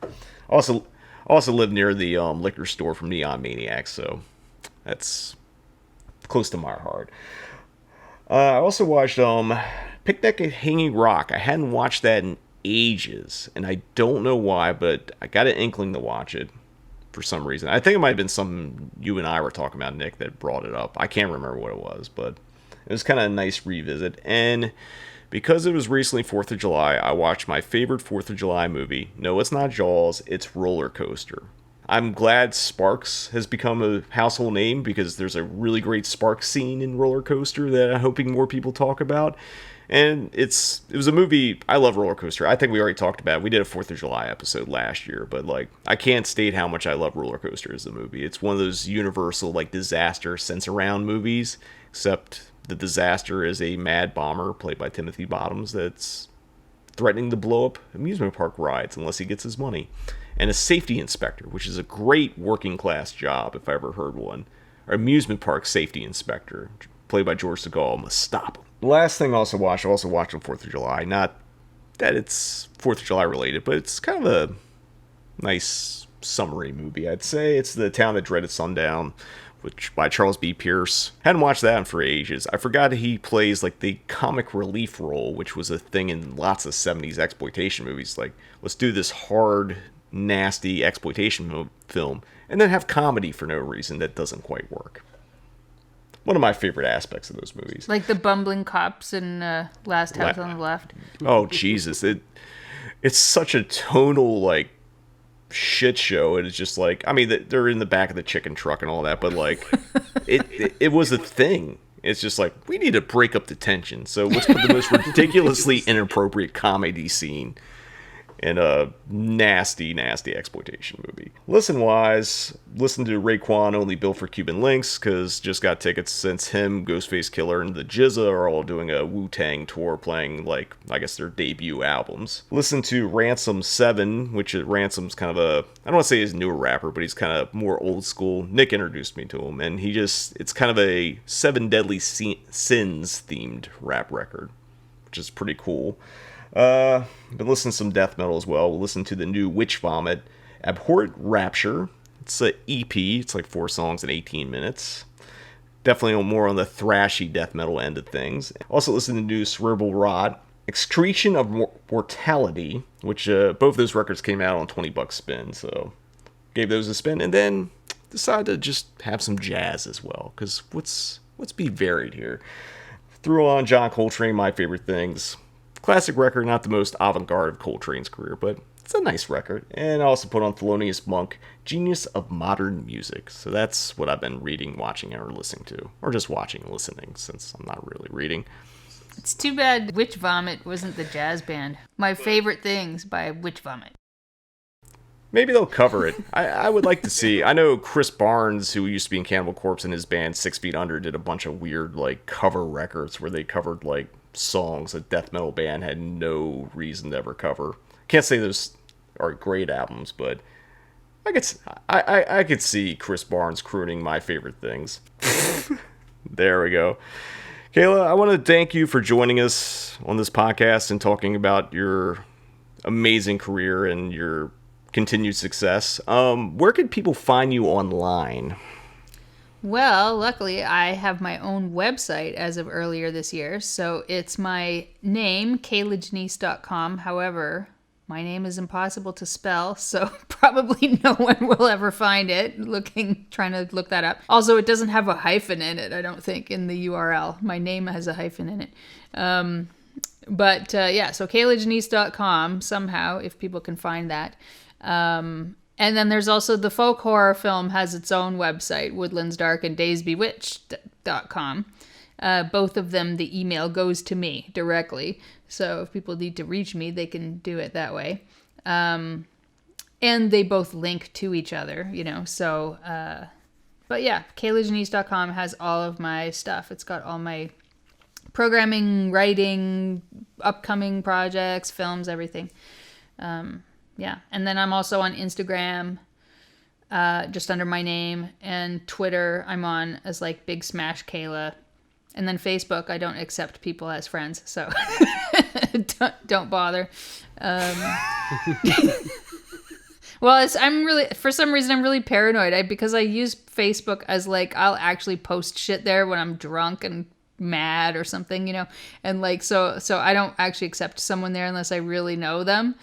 Whereas, like, the other ones, like, are just more public, like I share my movies I watch or whatever. So, I mean, we all can't be Paul Schrader. Yeah. The best Facebook going. That wraps up this episode of the Cinematic Void podcast. This episode will be out in October, so expect some Halloween season Void stuff coming your way. But until next time, see you in the Void.